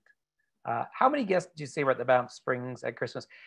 The reason, and I probably don't want to be quoted, one of my neighbors works there, and he said, because of our lockdown, we're looking at about 50 rooms checking in on Christmas, and normally it would be totally full. And in fact, when I was a child, my mom worked for a company owned by CP, so we weren't particularly wealthy, but we were able to stay at those hotels. I had Christmas at that one. But yeah, I mean, we're very quiet. It was the quietest Christmas we've ever had. It's beautiful. But I have to say, on behalf of all the locals, like, we enjoy the visitors. It's part of the fun. So we miss you at the moment. Are the glaciers in Jasper less stable for the big bus to go on these days with global warming? Eric, I would say they're probably just as stable because they build a road, but they are absolutely shrinking. I mean, that is just a fact. Glaciers do shrink on their own, but there's a broad glaciation shrinkage happening around the world. I think of 400 noted glaciers, there's 4 or 5 in the world that aren't shrinking. One, the Moreno Glacier, southern Argentina, it's still not shrinking, but that's because they get so much rain from the Chilean side. So no, I think that they had a mechanical problem on the bus, but there will be a time that there'll be no more tours driving onto the ice, just the nature of the, in fact, the advertising, the company that does those tours was saying, come see it while it's still here. So yeah, in my lifetime, I have seen those glaciers shrink. What is the coldest temperature you've ever experienced in Banff? Well, I could probably Google it, but we definitely, most years we will touch -40. And I like to say that because -40 is the same in Celsius or Fahrenheit. So Last year, back when the world was moving around and I have a lot of air miles, we spent Christmas in Thailand, and it was cooking hot. And then came home and we had 2 weeks where it was between -30 and -40. I can tell you personally, one winter I went up dog sledding in Yukon, so a lot further north, but I did actually have -50 while I was camping. What's happening now this morning, I put a little video on this morning actually on my Facebook, but it was -15 Celsius. You'd have to look up what that is in Fahrenheit. And the wind chill was about -19, but I wore ski pants, my jacket, a toque, of course, the Canadian hat, we call them toques. And the masks really help now for the cold. So yeah, it's much more bearable. I find I'm much colder at 0 in Toronto or Montreal than I am at -10 out here because of the drive. How many hours of daylight do you have during the various seasons? Can you see the northern lights? Both great questions. Summertime, we can be light until about 11 o'clock at night. It's fantastic. Comes up early. Right now, sunrise is, I think, 8:40 and sunset's about 4:40, but we still get light. And it's a different light. In fact, we're moving towards a full moon. So our plan, because we can't have parties for New Year's Eve, is we're going to go ice skating on one of the lakes with the full moon, and it'll really light us up. So the days are getting longer now. To put it in some perspective, so obviously Canada's tipped up. We were the Northwest Territories. We're the same latitude as London, England, right here. So we're not that far north, but we're so far from the ocean and higher elevation. Northern Lights is a great question. We don't see them that well. They occur a lot, but we're quite a tight valley with the mountains around us. So you really need to just go out towards the prairies a bit more. My brother worked for many years as a photographer, and he would follow an app when there was sun activity and set up cameras and got some great photos. But really, yeah, Northern Lights, luck of the draw, but I see them much more regularly up in Yukon or Alaska, that area. And of course, you have more darkness. When did internment end after World War I? Well, very quickly at the end of the war. So that is, I'm going to cut this answer short just because it's so long. But the internment process, Canadians didn't actually get their own passports till World War II. So we were Canadians, but we were a Dominion within the British Empire and so forth. So people were basically naturalized at the war ended. When conflict was gone, people were allowed to go back and work. It did lead, Canada, as you might know, is considered quite a progressive kind of left-leaning country. And a lot of that had to do with soldiers coming back at the end of World War I. There was a strike in Winnipeg general strike, because they had no housing and work. And that led to all sorts of things, including eventually the establishment of public health care here. Are visitors allowed to travel with dogs? Yes, Raven, you absolutely are. However, you may not be off leash except in very clearly marked off leash areas. That's a biggie. That'll be an on the spot fine that I think is $150, $200. I don't have a dog, but my brother does, my mom does. About half my neighbors do. And dogs interact with wildlife. So it's very important to think in those terms. So dogs are very welcome here, but you need to clean up after them. And in fact, lots of places have little baggies for that. So yeah, it's a lovely place for dogs, but we do live with wildlife and we take it seriously. And now another great question. Don't bears attack bikers when biking on deserted roads? There's a sign that says send more tourists. The last ones are delicious. But they could do. Now I carry bear spray with me. If I'm cycling in the evening, again, this summer, because I had so much free time, I would cycle till 8 or 9 at night. If I was going in the evening, I would take the bear spray with me. Now, let me very clearly say, I have never in my life had to use my bear spray. Last year before, my boy and his mom were out hiking, and they came upon a bear in the track where they were hiking up to a lake, and they pulled the bear spray out. Bear walked away. It was no problem. I do personally know one person who's been mauled by a bear, and he actually has basically a broken arm from it forever. But it's much rarer than you would think. But it's part of our thinking that's important. Is there fishing availability for tourists? Yes, there is. You get a permit to fish in Alberta, but in the national park you would get a park pass, because this is technically the federal government of Canada, not the provincial government of Alberta. And I showed you Lake Minnewanka. No, I showed you the road up, or the sheep. Lake Minnewanka is the biggest one we've got here. You can actually hire a guide and go out fishing. I'm going to promise you there's no fish in that lake. At least I've never caught a fish in there. But yeah, we do. You catch trout here, and it's excellent trout fishing, but it's all catch and release, of course. But the Bow River is considered one of the great trout rivers of the world. And we have bull trout as well, which is actually a char. That's the native one. We're trying to increase their recovery as a population. Is Peyto, this is from Michelle, is Peyto Lake accessible to view and enjoy for tourists who are not hikers? Yes, absolutely, Michelle. This is one of the places where I give a real warning because we drive up. It's actually the highest point you can drive up in the area. In fact, I believe by elevation, it's the highest point you can drive to in all of Canada. You're above 2,000 meters. And you come up in a parking lot made for tour coaches, and you only walk 25 meters, 30 yards down to the viewpoint. And it's right there. It's perfect. The views are spectacular, but then you have to turn around and walk back up that hill. And when you're at that high elevation, at that sort of 6,000 feet, you really feel it. So I often find I just give my arm to someone who's struggling, people who live at sea level, but it is accessible. Here from Jackie. So your winters are in June, July. No, I'm joking. I said June, July, then winter. Sorry, it's just a misunderstanding. No, our summer is June, really May, right through to October. And we have a very short spring. And then one of our jokes here is I love autumn. It's my favorite weekend in Alberta, but our autumn colors are spectacular, but very short. And then the snow starts. So this year was a great example. We had just a perfect September. I mean, blue skies and warm in the day and cool at the night. Like when no one has air conditioning here, you don't need it, but cool at night. For sleeping, and then boom, October, middle of October, and we had 30 centimeters of snow overnight. Then it melted off. Then you get that mid-season, but looks like great wide roads. Is there a lot of cycling? Yes, so cyclists love this area. Short season, my bike is on a trainer in the basement this time of year, so every Saturday I do 2 hours on my bike in the basement to keep training and to get warm. But a very popular ride is actually from Banff up to Jasper on the Icefields Parkway. So drive time is about 4 hours, but several mountain passes, in fact, 5 river valleys and 5 mountain passes. So people often do it over 4 days, and you can do a supported ride. But just here in Banff, there's all sorts of places, rent mountain bikes, and you have to stay on trails, but they're excellent mountain bikes. I'm a road cyclist. Just because I had shoulder surgery, and the roads are spectacular, nice big shoulders. Just a short season. Again, the gravel on the roads. We don't put salt really on the roads. The salt doesn't work, and they're trying to keep it out of the ecosystem. And I say it doesn't work for those of you from the eastern US, is because we get too cold, and it's that dry snow. Like you can barely make a snowball or a snowman. But yeah, cycling is very popular here. I highly recommend it. And motorcycling is for a very short season too, but we ask people not to have those really loud ones. It terrifies the animals, you know. So Dan is saying, should clarify my prior question. When is the warmest time of year to visit? Oh, thanks, Dan. Summer, July, August, and can be really hot, you know, surprisingly hot. And you know, once or twice, there's the odd time where you need to ask for a fan in your hotel room or something, but you open the door and it cools off. But and the fancier hotels do have AC, but like I say, I certainly don't in my house, and none of my friends do.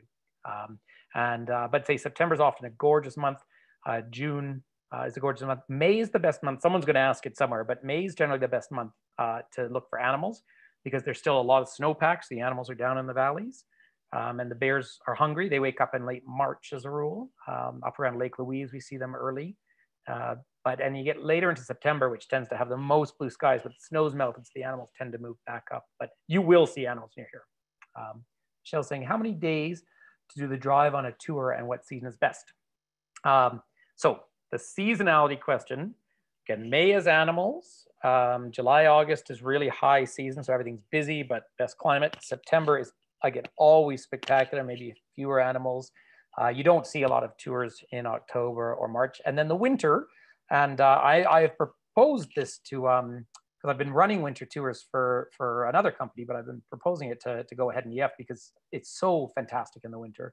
And then if you're going to come in winter, either come around now, Christmassy time, because the lights are all out and we leave them out.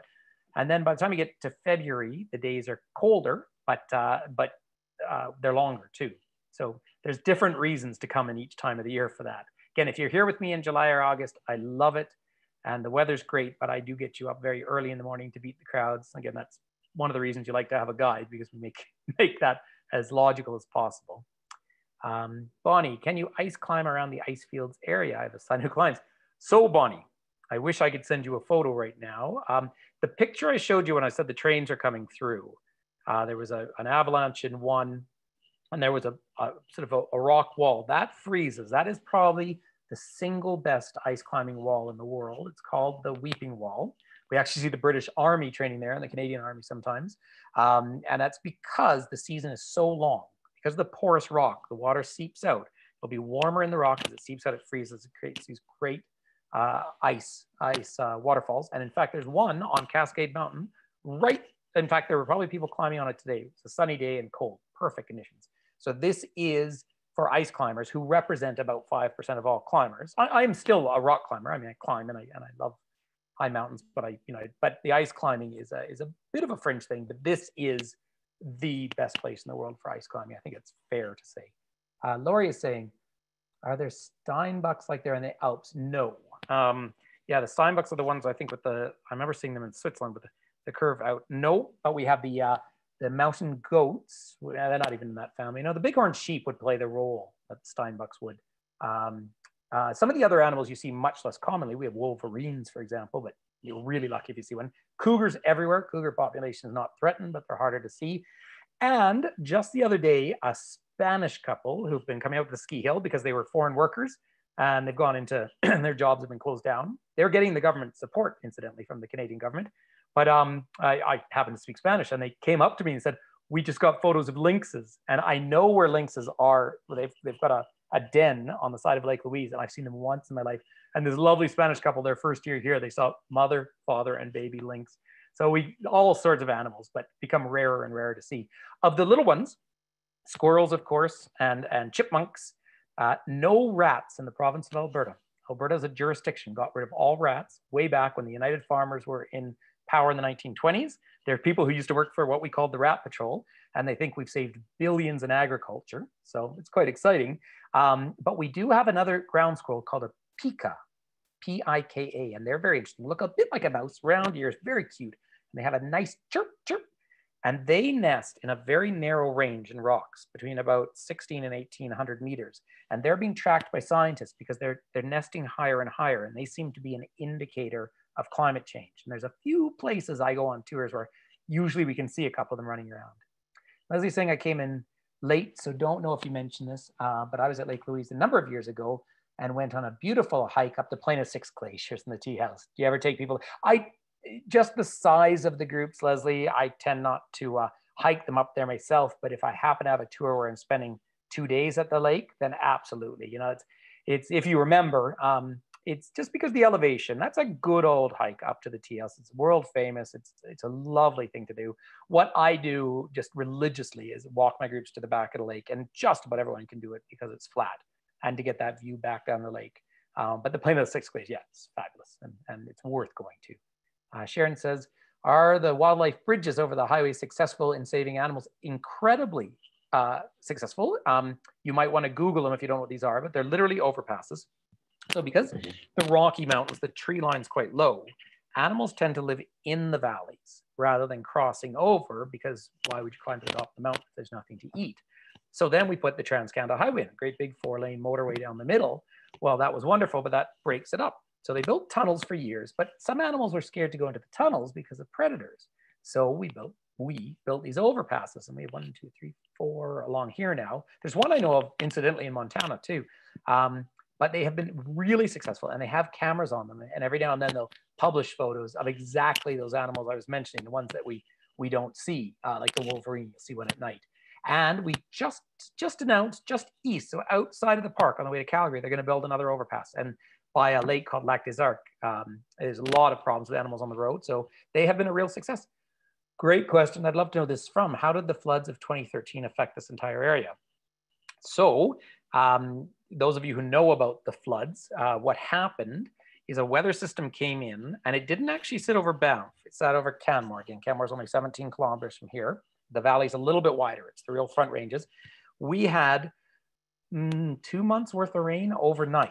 Now, that's still not a lot of rain. We're technically high desert, but the snowpack hadn't melted. Now, this was June, and I remember this very specifically because suddenly it washed down and it washed out.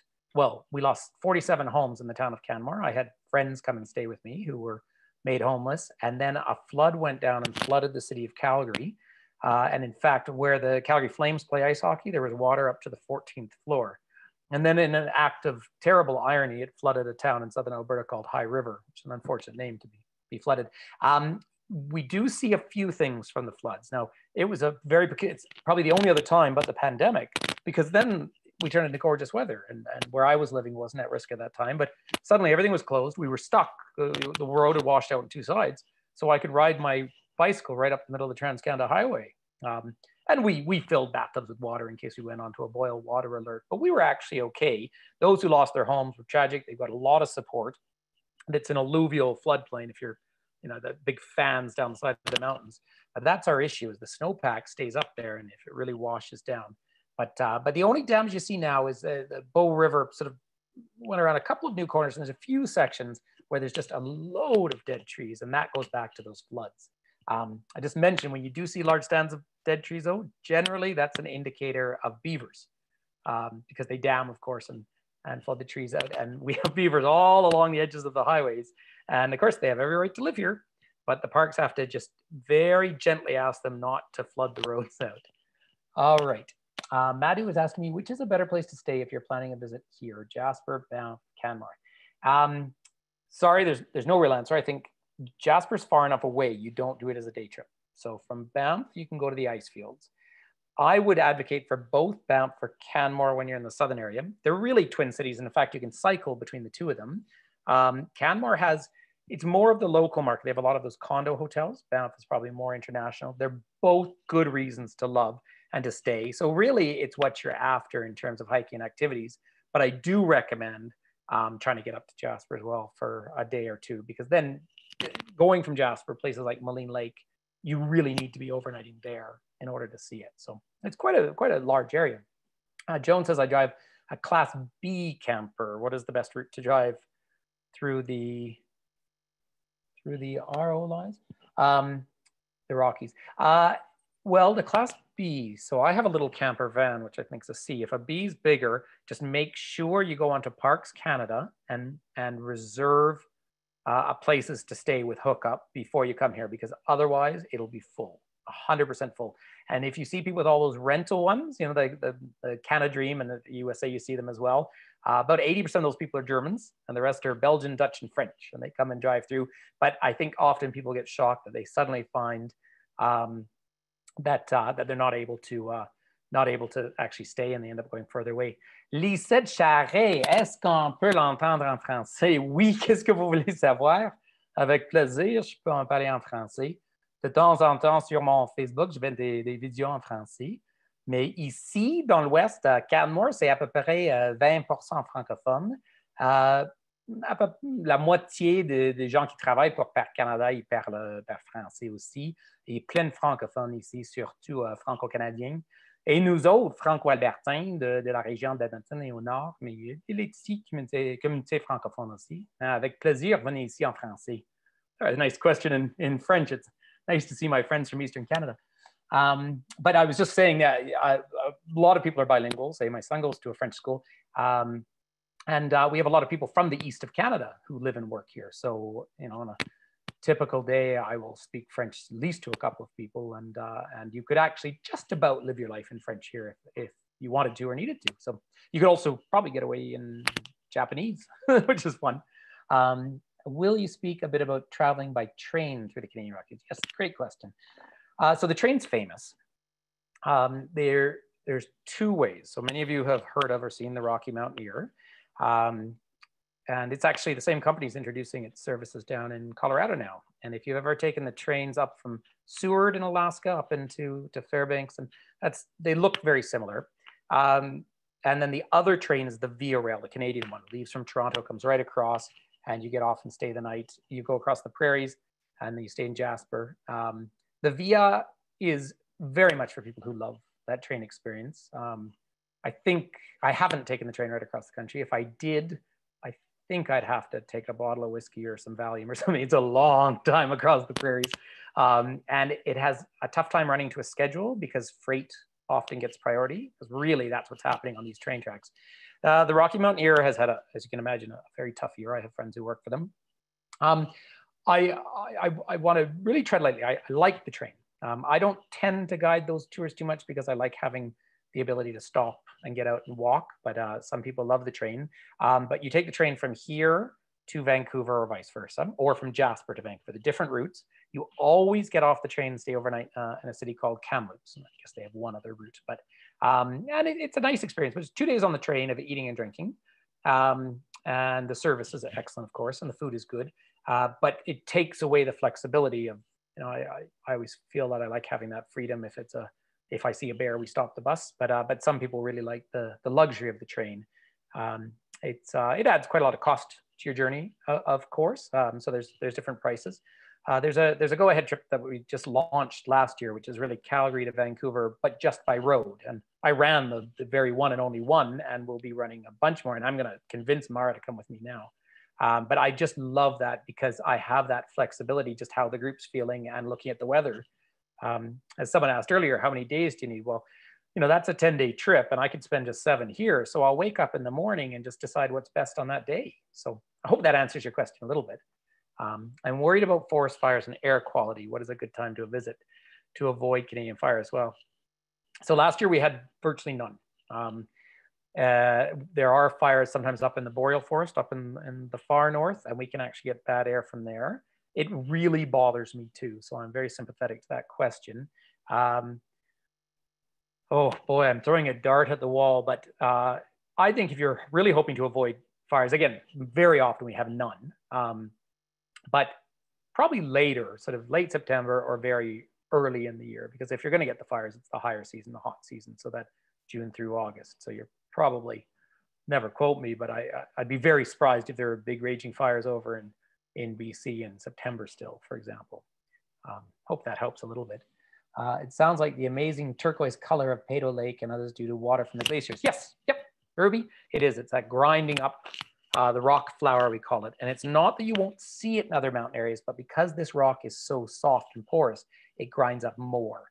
And so later in the year, when the snowpack is melted, then really the rivers are supported by the glaciers. And so that's why it's so turquoise. In fact, about the 4th slide I put up was one of the Bow River with the train track in front, and that was later in the year. And that's a deep turquoise. Which airport do you fly into? Calgary, YYC. You can fly into Edmonton, YEG. All airports in Canada begin with the letter Y. You can Google it. Why does it say? Because some reason. There's one out by Vancouver that actually starts with a X now. I think they must have run out of Ys. But yeah, you fly into Calgary. And there are some tours that start in Vancouver. But as I say, I'm an advocate for flying into Calgary. Make sure to see a bit of Calgary. It's worth it. And then boom, come out to the Rockies. And Edmonton's well worth it, particularly on a winter tour. It's a really lovely city, Edmonton. He's going on the Rocky Mountain Air from Calgary to Vancouver trip that is definitely worth the trip. So it doesn't start in Calgary anymore. It starts in Banff or Jasper. But hopefully, Elaine, you heard what I was saying earlier. I like the Mountain Air. I have friends who work for it. I've been on it many, many times. I really very rarely go on a tour now with the train because I've sat on it too many times. But as a one-off, people generally love it. I think to the earlier question, where, if there's a forest fire and you're on the train and you don't see much, now would you see more on a coach? Not necessarily, but you could maybe do some different walks. I think if you are a train enthusiast, I think people love it.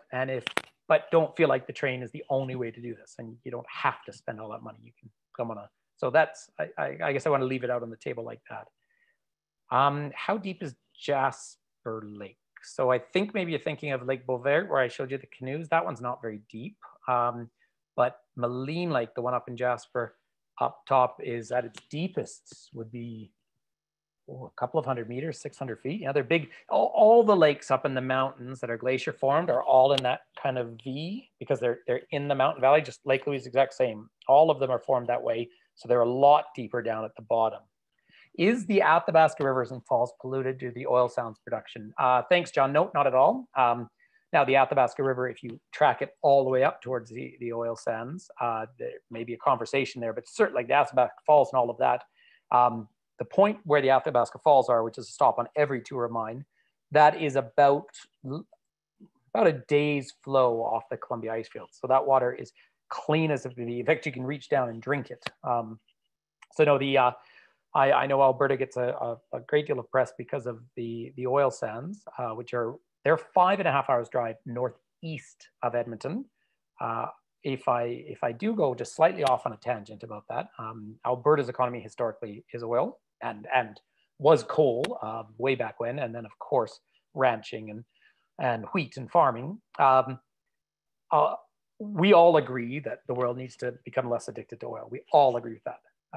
What I would say maybe slightly politically though is only about 4 or 5% of the pollution from the oil is taken out of the ground. It's the burning it.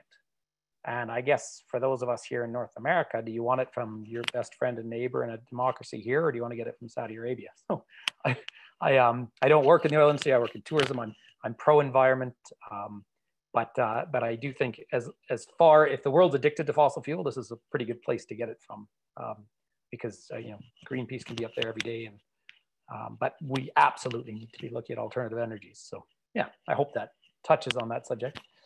Jess, what time of the year do you suggest for paddle boarding at Lake Louise? Well, anytime it's thawed, really. So anywhere really from first week of June right through into October, it might be getting a little chilly. I can tell you the lake is freezing cold, right? It's formed from the glacier at the back, but we will go rock climbing at the back and get really hot and go down and jump in the lake. And one time I saw, I think it was a modeling shoot, but they were out on paddle boards doing yoga. One of the young ladies, one of the young models fell off and she just about froze. But it's nice and calm, so bring your own paddleboard. But people actually paddleboard from Lake Louise on the Bow River. So from the village of Lake Louise all the way down to Banff. So someone can drop you there and pick you up. And I know at least one company that rents paddleboards, and they have those inflatables too. What is my, Jasmine, I don't know if you're from Alberta, maybe. What is your favorite part of living in Alberta? Well, so yeah, right now, I have been, since I was doing a trip to archaeological sites in Mexico, and I flew home March 14th and went into lockdown. And now I did go into British Columbia for a while, went gold panning, but really I've been here. And every morning I get up in this environment and I share photos with friends and people and just say, wow, is this beautiful?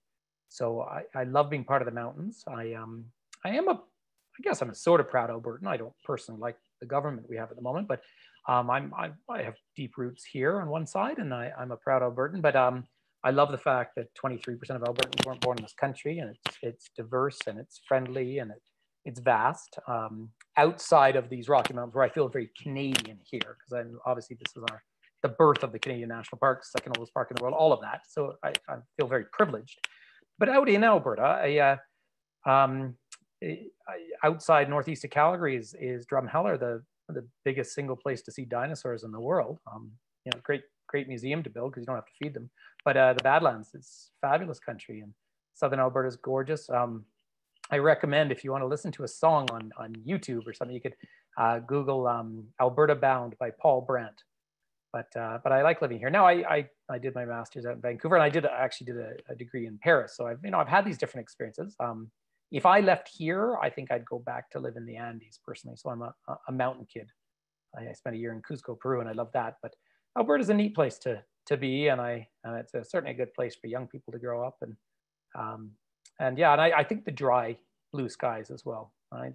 Medicine Hat, the east side of the province, which is Prairie, is the sunniest city in Canada. So right, Vancouver in the winter, it rains. Here we're cold, so it's a trade-off. But I love BC and I love the islands. Big questions. Where is Edith Cavell and Angel Glacier in relation to Jasper? So Edith Cavell is I think the Angel Glacier. So is it, if it's the one that's on Cavell, I'm not sure it is, but it's just 20 minutes before you drive in from the south into Jasper. And when you wake up in Jasper in the morning and look down Connaught, the main street, you look straight south and you actually see Cavell right there. So it's very close. It is a tough climb. There are some lovely fields to do walks to see wildflowers, but a number of years ago, a chunk of the glacier fell off. No one was hurt, but it really damaged a section of road. And Marmot Basin's right up there, which is the ski area they have. We have 3 in the park here. So Norquay's right by us, Sunshine, and then Lake Louise. And then there's Marmot up there. And then just outside of the park is Nikiska. That's where they had the downhill skiing for the Winter Olympics in '88. Do the elk still hang out at the golf courses? Absolutely. They're everywhere, right? They're scratching on a post out back of my house the other day. The golf courses, you play right through. They'll stop playing a hole if there's a bear. Lots of golfing here for you golf enthusiasts. If you want to come golf, you will love it. Just bring a lot of money. There's a couple of courses in Canmore, which are spectacular. And the one up in Jasper is actually rated Canada's #1 course, but it's about $200 a round. So, and there's elk all the time. So that's so true, yeah. Are there brown bears as well as grizzly bears? Just to sort of clarify, John, a brown bear is a grizzly bear. So there's really two types of bears. Black bears, which can be cinnamon brown, but the black bear is curved on its back, a pointier nose, and they tend to be smaller. The brown bear is the grizzly, and they're the ones without the retractable claws. They have the hump. Kodiak bears, the really biggest ones in the world on the island of Kodiak up in Alaska, they're just grizzlies that have gorged themselves on salmon and grown that big. And then, of course, there's polar bears. And I do go up to Churchill to see polar bears every now and then. And it's an honor to see them, of course. And there is a type of bear, and I've forgotten the name now. The Inuit have a name for it. But it's where grizzlies and polar bears have mixed. And again, that's a function of climate change. And then there's the spirit bear on the west coast. Very rare, but it's actually an albino black bear. Yeah, what sort of cuisines are offered at the restaurants in Banff? Well, so in Banff, I think we have 400 eateries. We have, you have your typical kind of Albertan, which is going to be some form of steak or bison, so that classic. We have, those of you who are from Canada are all going to know poutine. Poutine is classic French Canadian food, French fries, cheese curds, and gravy, but there's a place in town where you can get it with elk meat on top, for example. You will almost always see salmon on menus and sometimes trout. And if you ever see walleye or pickerel on a menu, make sure to eat it. Delicious fish from freshwater fish, and char sometimes. Then we consider ourselves, Mara and I were talking about it earlier actually. So out in Vancouver, Vancouver's about 30% Chinese, but has a huge Asian influence. And really, people tend to be very healthy in Western Canada. And part of the reason for that, I think, is our outdoor lifestyle. And part is things like sushi have really replaced a lot of other fast food. So sushi is a very common thing. We consider ourselves part of the sushi belt. We have several Japanese restaurants here. We have Italian presence and quite a Swiss presence because the early workers who came out to open the mountains up were brought from Switzerland. So there's actually, that kind of heavier food. We've got a Greek restaurant here, and it's funny, I'm not personally a huge fan of Greek food, but we have an excellent Greek restaurant here, and I go to my way to eat there. Love the family, they're locals. We've got two very good Indian restaurants here in Banff. So it's very, we eat a very international sort of lifestyle. Chatting with the same Spaniards who saw the links, we're sort of saying, well, what's truly Canadian? And say, well, we're based on immigration here. I do eat bison. I happen to personally love duck, but that's just probably because I lived in France. But Canadian breakfast, of course, if you can get Canadian bacon, I know you Americans always talk about it. Unfortunately, in the hotels, they don't have it, but it's more like ham. But we have 2 vegetarian restaurants as well. So it's pretty classic. You will find things quite expensive here, although we have no provincial sales tax in Alberta. So there's a federal tax, 5%. So that helps a little bit, but I think we'll have one maybe after the pandemic. We'll see. What's the best period for a ski trip? Okay, Monique, Dubé. I have a friend who's at Dubé here. Parlez français peut-être. This year, because there's no real tourism, we have had fabulous snow from the word go. The ski hills opened a week early. I've been skiing like knee-deep powder. But I would suggest for a ski trip, you can certainly come around Christmas, for the fun of it, although of course, you get everyone driving out from Calgary and Edmonton too. But if you come by January, your days are getting a bit longer, and if the kids are back at school, it's nice and quiet. And then if you get to February, it can be very cold, but the days are longer. But you can ski right through March, right into April. So it's a long ski season. Often I recommend actually staying in Banff, and you get a pass for sort of 3 ski hills. And if you're a real skier, there's some excellent cross-country skiing as well. And then you can go try Nakiska out in Kananaskis country, which is a provincial park, but that was the Olympic one. So yeah, lots of fun skiing. This is not a plug because it's way out of date, but 20 years ago, I wrote a guidebook to skiing Canada, and I skied across the whole country. And I think my net profit was $100, but I got to spend a winter skiing. But skiing has changed. Of course, we have all the high-speed lifts, but it really is fun. How far is it from Calgary to Edmonton? Almost exactly 2 hours and 45 minutes. So from Edmonton down to here is about 4 hours. In Calgary, really, you're in the Rockies in under an hour, and then Banff, about an hour 20. Does the train go to Banff from Vancouver? I'd like to go Quebec City from there possible? No, Mary. If you go, so Quebec City, lovely train station. But you take the train to Montreal, then you can take it to Toronto, come across. It only goes to Jasper. It doesn't come to Banff. The Rocky Mountaineer just starts from here and goes to Vancouver. There is no actual, one a year, I think CP puts on one special train, but there is no across Canada train going through Calgary anymore, and that's been for years. So how would you compare Vancouver to Banff? Would love to take a vacation to Banff, and I've been to Vancouver, but wondering what you would recommend. So I love Vancouver. I'm with everyone who thinks it's one of the most beautiful cities in the world, and Victoria over on Vancouver Island is fabulous. I wouldn't even compare the two. Vancouver is a city of 2.3 million people, and it's often rated the best city in the world in which to live. And you do all sorts of coastal things there, whereas Banff is absolutely a small mountain town. So I suppose you could compare Calgary and Vancouver. I think Calgarians, everyone would admit on a bluebird day, Vancouver is just magnificently beautiful, whereas Calgary's a big spread out prairie city, but has a lot to see. So, but comparing Banff to Vancouver is a bit like comparing Vail to Los Angeles. You know, it's just, they're apples and oranges. But what's the best month and place to go for birding and bird photography? Well, Beth, over 120 species stay year round, but of course there's a lot more in the summer. Spring is when you really see the warblers coming through, you know, which I don't know where you are in the world, but you see the, so all the colorful birds. So probably spring. And when we say spring here, we usually mean sort of May and June. You know, and the bigger birds, if you do a trip that starts here and goes out to the coast, you see more and more eagles and you see the ospreys and all those big ones, but you get the fun little ones. We have stellar jays. We're about as far east as they come. We have gray jays, and we have the Clark's nutcracker, the only nutcracker in the Rockies, and they stay all winter, precocious little things.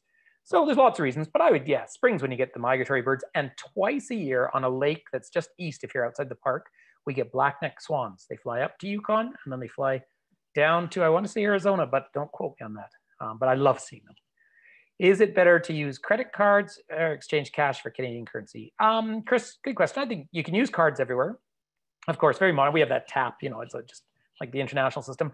Always good to have some Canadian money on you for small amounts, right? We have no penny in this country, incidentally. We got rid of the penny.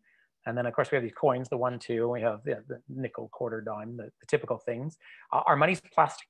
And I know in Britain, they're getting plastic money as well. So you can't tear it. There are different notes in circulation. They're all legal tender. And it's quite good looking notes. My one warning about the actual money is if you have your mobile phone, your cell phone, I've got a case on mine like we all would, the plastic of the notes can stick to the back of it. I'm sure I've pulled money out of my pocket and lost it before, but you should always bring some cash, of course. But yeah, cards are just fine. Have I been to Lake Agnestillos? Yes, I have, absolutely. And it's actually been a good couple of years since I last hiked up there, but yeah, love it up there. Yep, we talked about it earlier on, but you start your way around to walk to the back of Lake Louise. You're only allowed to walk on one side, and then you turn up. And it's a nice walk up. I tend to do that as much for exercise, so I try and jog it for the altitude. How are the Rockies different from the Alps for skiing? Oh, great question. Season is longer. Often they're not skiing in the Alps until the new year. We ski colder. Well, we're just colder. Now, this winter has been the most perfect ski year. I can't believe it, but tons of snow, and we're not getting too cold. However, often colder. The real reason people come to the Rockies versus other areas, aside from the sheer beauty, is we get this champagne powder, right? It's very, very dry. The snow that falls here has almost always come all the way from the coast. It has to go over 3 ranges of mountains, 3 proper cordilleras before they get here. And so when it does fall, it's bone dry. So that's one big reason. 2, our hills are never crowded compared to the Alps. I mean, there's just no comparison just by the sheer volume. We don't have the same après ski culture because very few ski in, ski out. So you actually take a bus back into Banff or stay over at the village of Lake Louise. Some people complain about that, but it's really about the skiing and then you come into town. There are lots of resorts in British Columbia where you can ski in and out. Whistler, of course, is world famous. Personally, I love the little town of Whistler. I find the snow, it's huge, but the 2 mountains, but it's again, that coastal snow. So it's a bit wetter, whereas it's drier here. We do quite a lot of ski touring as well. If you've heard of that, I put on skins on my skis and walk up and ski down. And so we have great snow for that. So I'd say that's probably the very obvious thing, but do come prepared for the cold, like bring the balaclava and please ski with a helmet on, you know. And we have among the very best orthopedic surgeons in the world at our hospital here, because they fix knees all the time. What are some must hikes to do in the area? Okay, let me give you maybe 3 or 4 real quick ones. I showed that one little video of Tunnel Mountain, obviously from town. Takes, if you're a local here and you're accustomed to the altitude, half hour to run up. I always say give it an hour up and half hour down, right from town. Sulphur Mountain, where the gondola is an excellent accessible hike because it's very zigzag. And that's one I tend to go up there Sunday mornings because it's, even in the winter, it's fine to go up. You can ride the gondola down, you'd have to pay for it. I tend to just run down. So those are both close and easy. One of the best ones is Johnson Canyon. Now that's on that Icefields Parkway, where it's just a little bicycle trip. I love to take groups there in really busy season, July and August. It's almost too busy these days, but it's about a mile, about 1.5 kilometers into Lower Falls. And that's very well run by Parks Canada because they've built walkways that stick out of the cliff, but you're not too high. So people who are sort of nervous in mountains, they can really feel like they're in them without being concerned. So Johnson Canyon's great. It does have upper falls as well, but that's a lot more time. And then another one actually over in Canmore is Grassy Lakes. If you Google Grassy Lakes, Canmore, they are spectacular. And then Old Fort Point in Jasper. It's just a hill, but I often see bighorn sheep and you're looking down over the Athabasca River and Valley, so great. Any precautions when camping in the wild? Is it recommended? Yes, it is recommended to camp in the wild, and yes, many precautions. If you're going backcountry, you need to sign in with parks. Some of the campsites actually have storage areas for their food. Otherwise, you have to learn how. You pack your food in Tupperware, you move it 100 feet out of camp, you hang it up. When you have to do what you have to do, you bury it there at your bathroom. So you have to take it very seriously, and you always have your bear spray with you. So it's going backcountry camping is not just something you come and do. The campsites are great, and when you arrive at a campsite, if you pre-booked it, because you need to, Parks Canada will hand you a little postcard. It's a picture of how your campsite needs to look. And if you leave food out that attracts animals, you can be fined or kicked out. So we are managing that. Excuse me, I'm just gonna have a little water. Other than elk and caribou, are there moose in the Rockies? Yeah, good question, thanks. There are moose here in Banff. We don't see a lot of them. There's a few spots you can see them, but up in Jasper, I see a lot more. And particularly driving up that gorgeous valley up towards Maligne Lake. I see moose there a lot. And in fact, there's a little lake called Moose Lake. And I think I saw a moose, I guess probably last year, last time I was there. Oh, trying to think, I went up this summer. So yes, there are moose around. Not the numbers you'd expect the way you do in Northern Ontario, Quebec, or Alaska, or Newfoundland with the big round lakes. But yes, there is a moose population. Can you swim in any lakes? Hey, you can swim in any one you want, and you'll last about 4 or 5 seconds. I've swum in the Pyramid Lake up in Jasper, which isn't quite as cold, and on one of those like 30-degree days, which is sort of 86 Fahrenheit. I've gone in there, and oh, it's tough. But you can, but it's cold. Really, Eastern Canada is lovely for that. You know, there's lovely lakes, and also the center of British Columbia. But it's cold. I mean, our lakes are fed by glaciers. So, do you recommend rent a car or visit around, or better take bus tours?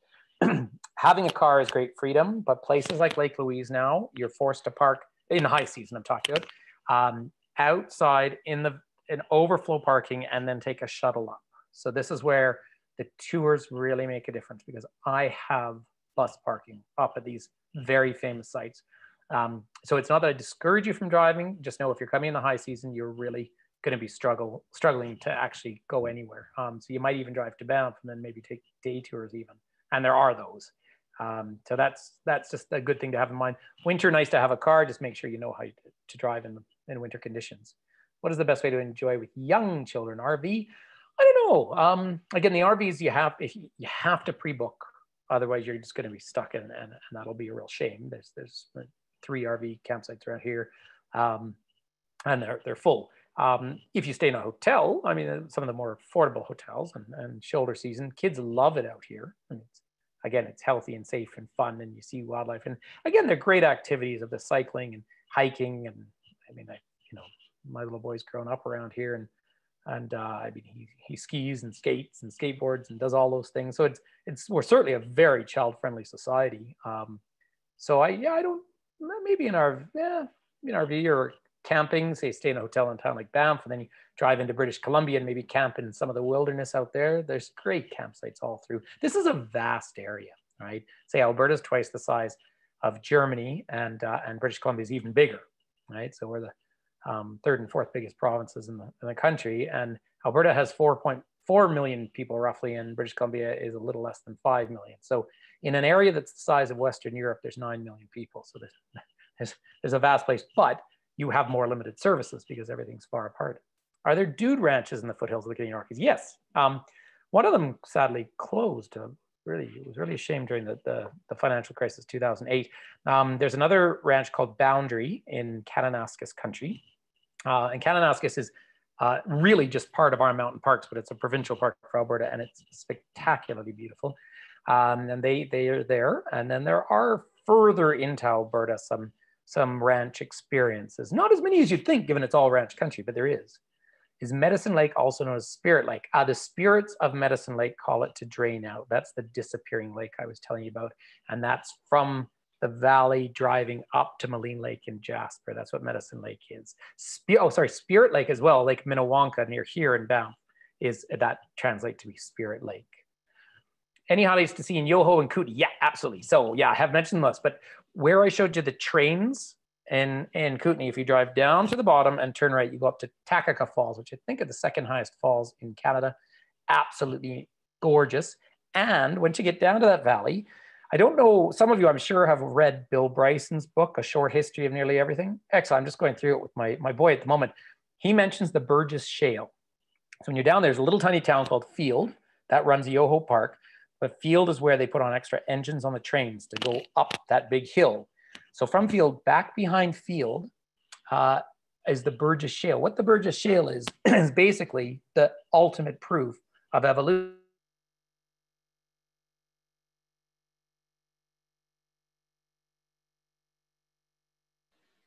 Patrick, can you hear me? I lost you there. Did your internet cut out? Is that a way for us to say that our tour has come to an end? I think we have lost Patrick. I know that he's been going strong for a good 40 minutes or so with the questions. So there were a few more that he could do to wrap up, but this was a way for us to get to the end of the tour, I guess. So from all of us at Girl Travel Tours, we thank you for joining us, and we will be back next week again with another tour to Barcelona. So thank you again. Sorry for the abrupt end to our tour, but we'll see you all soon. Thanks and take care.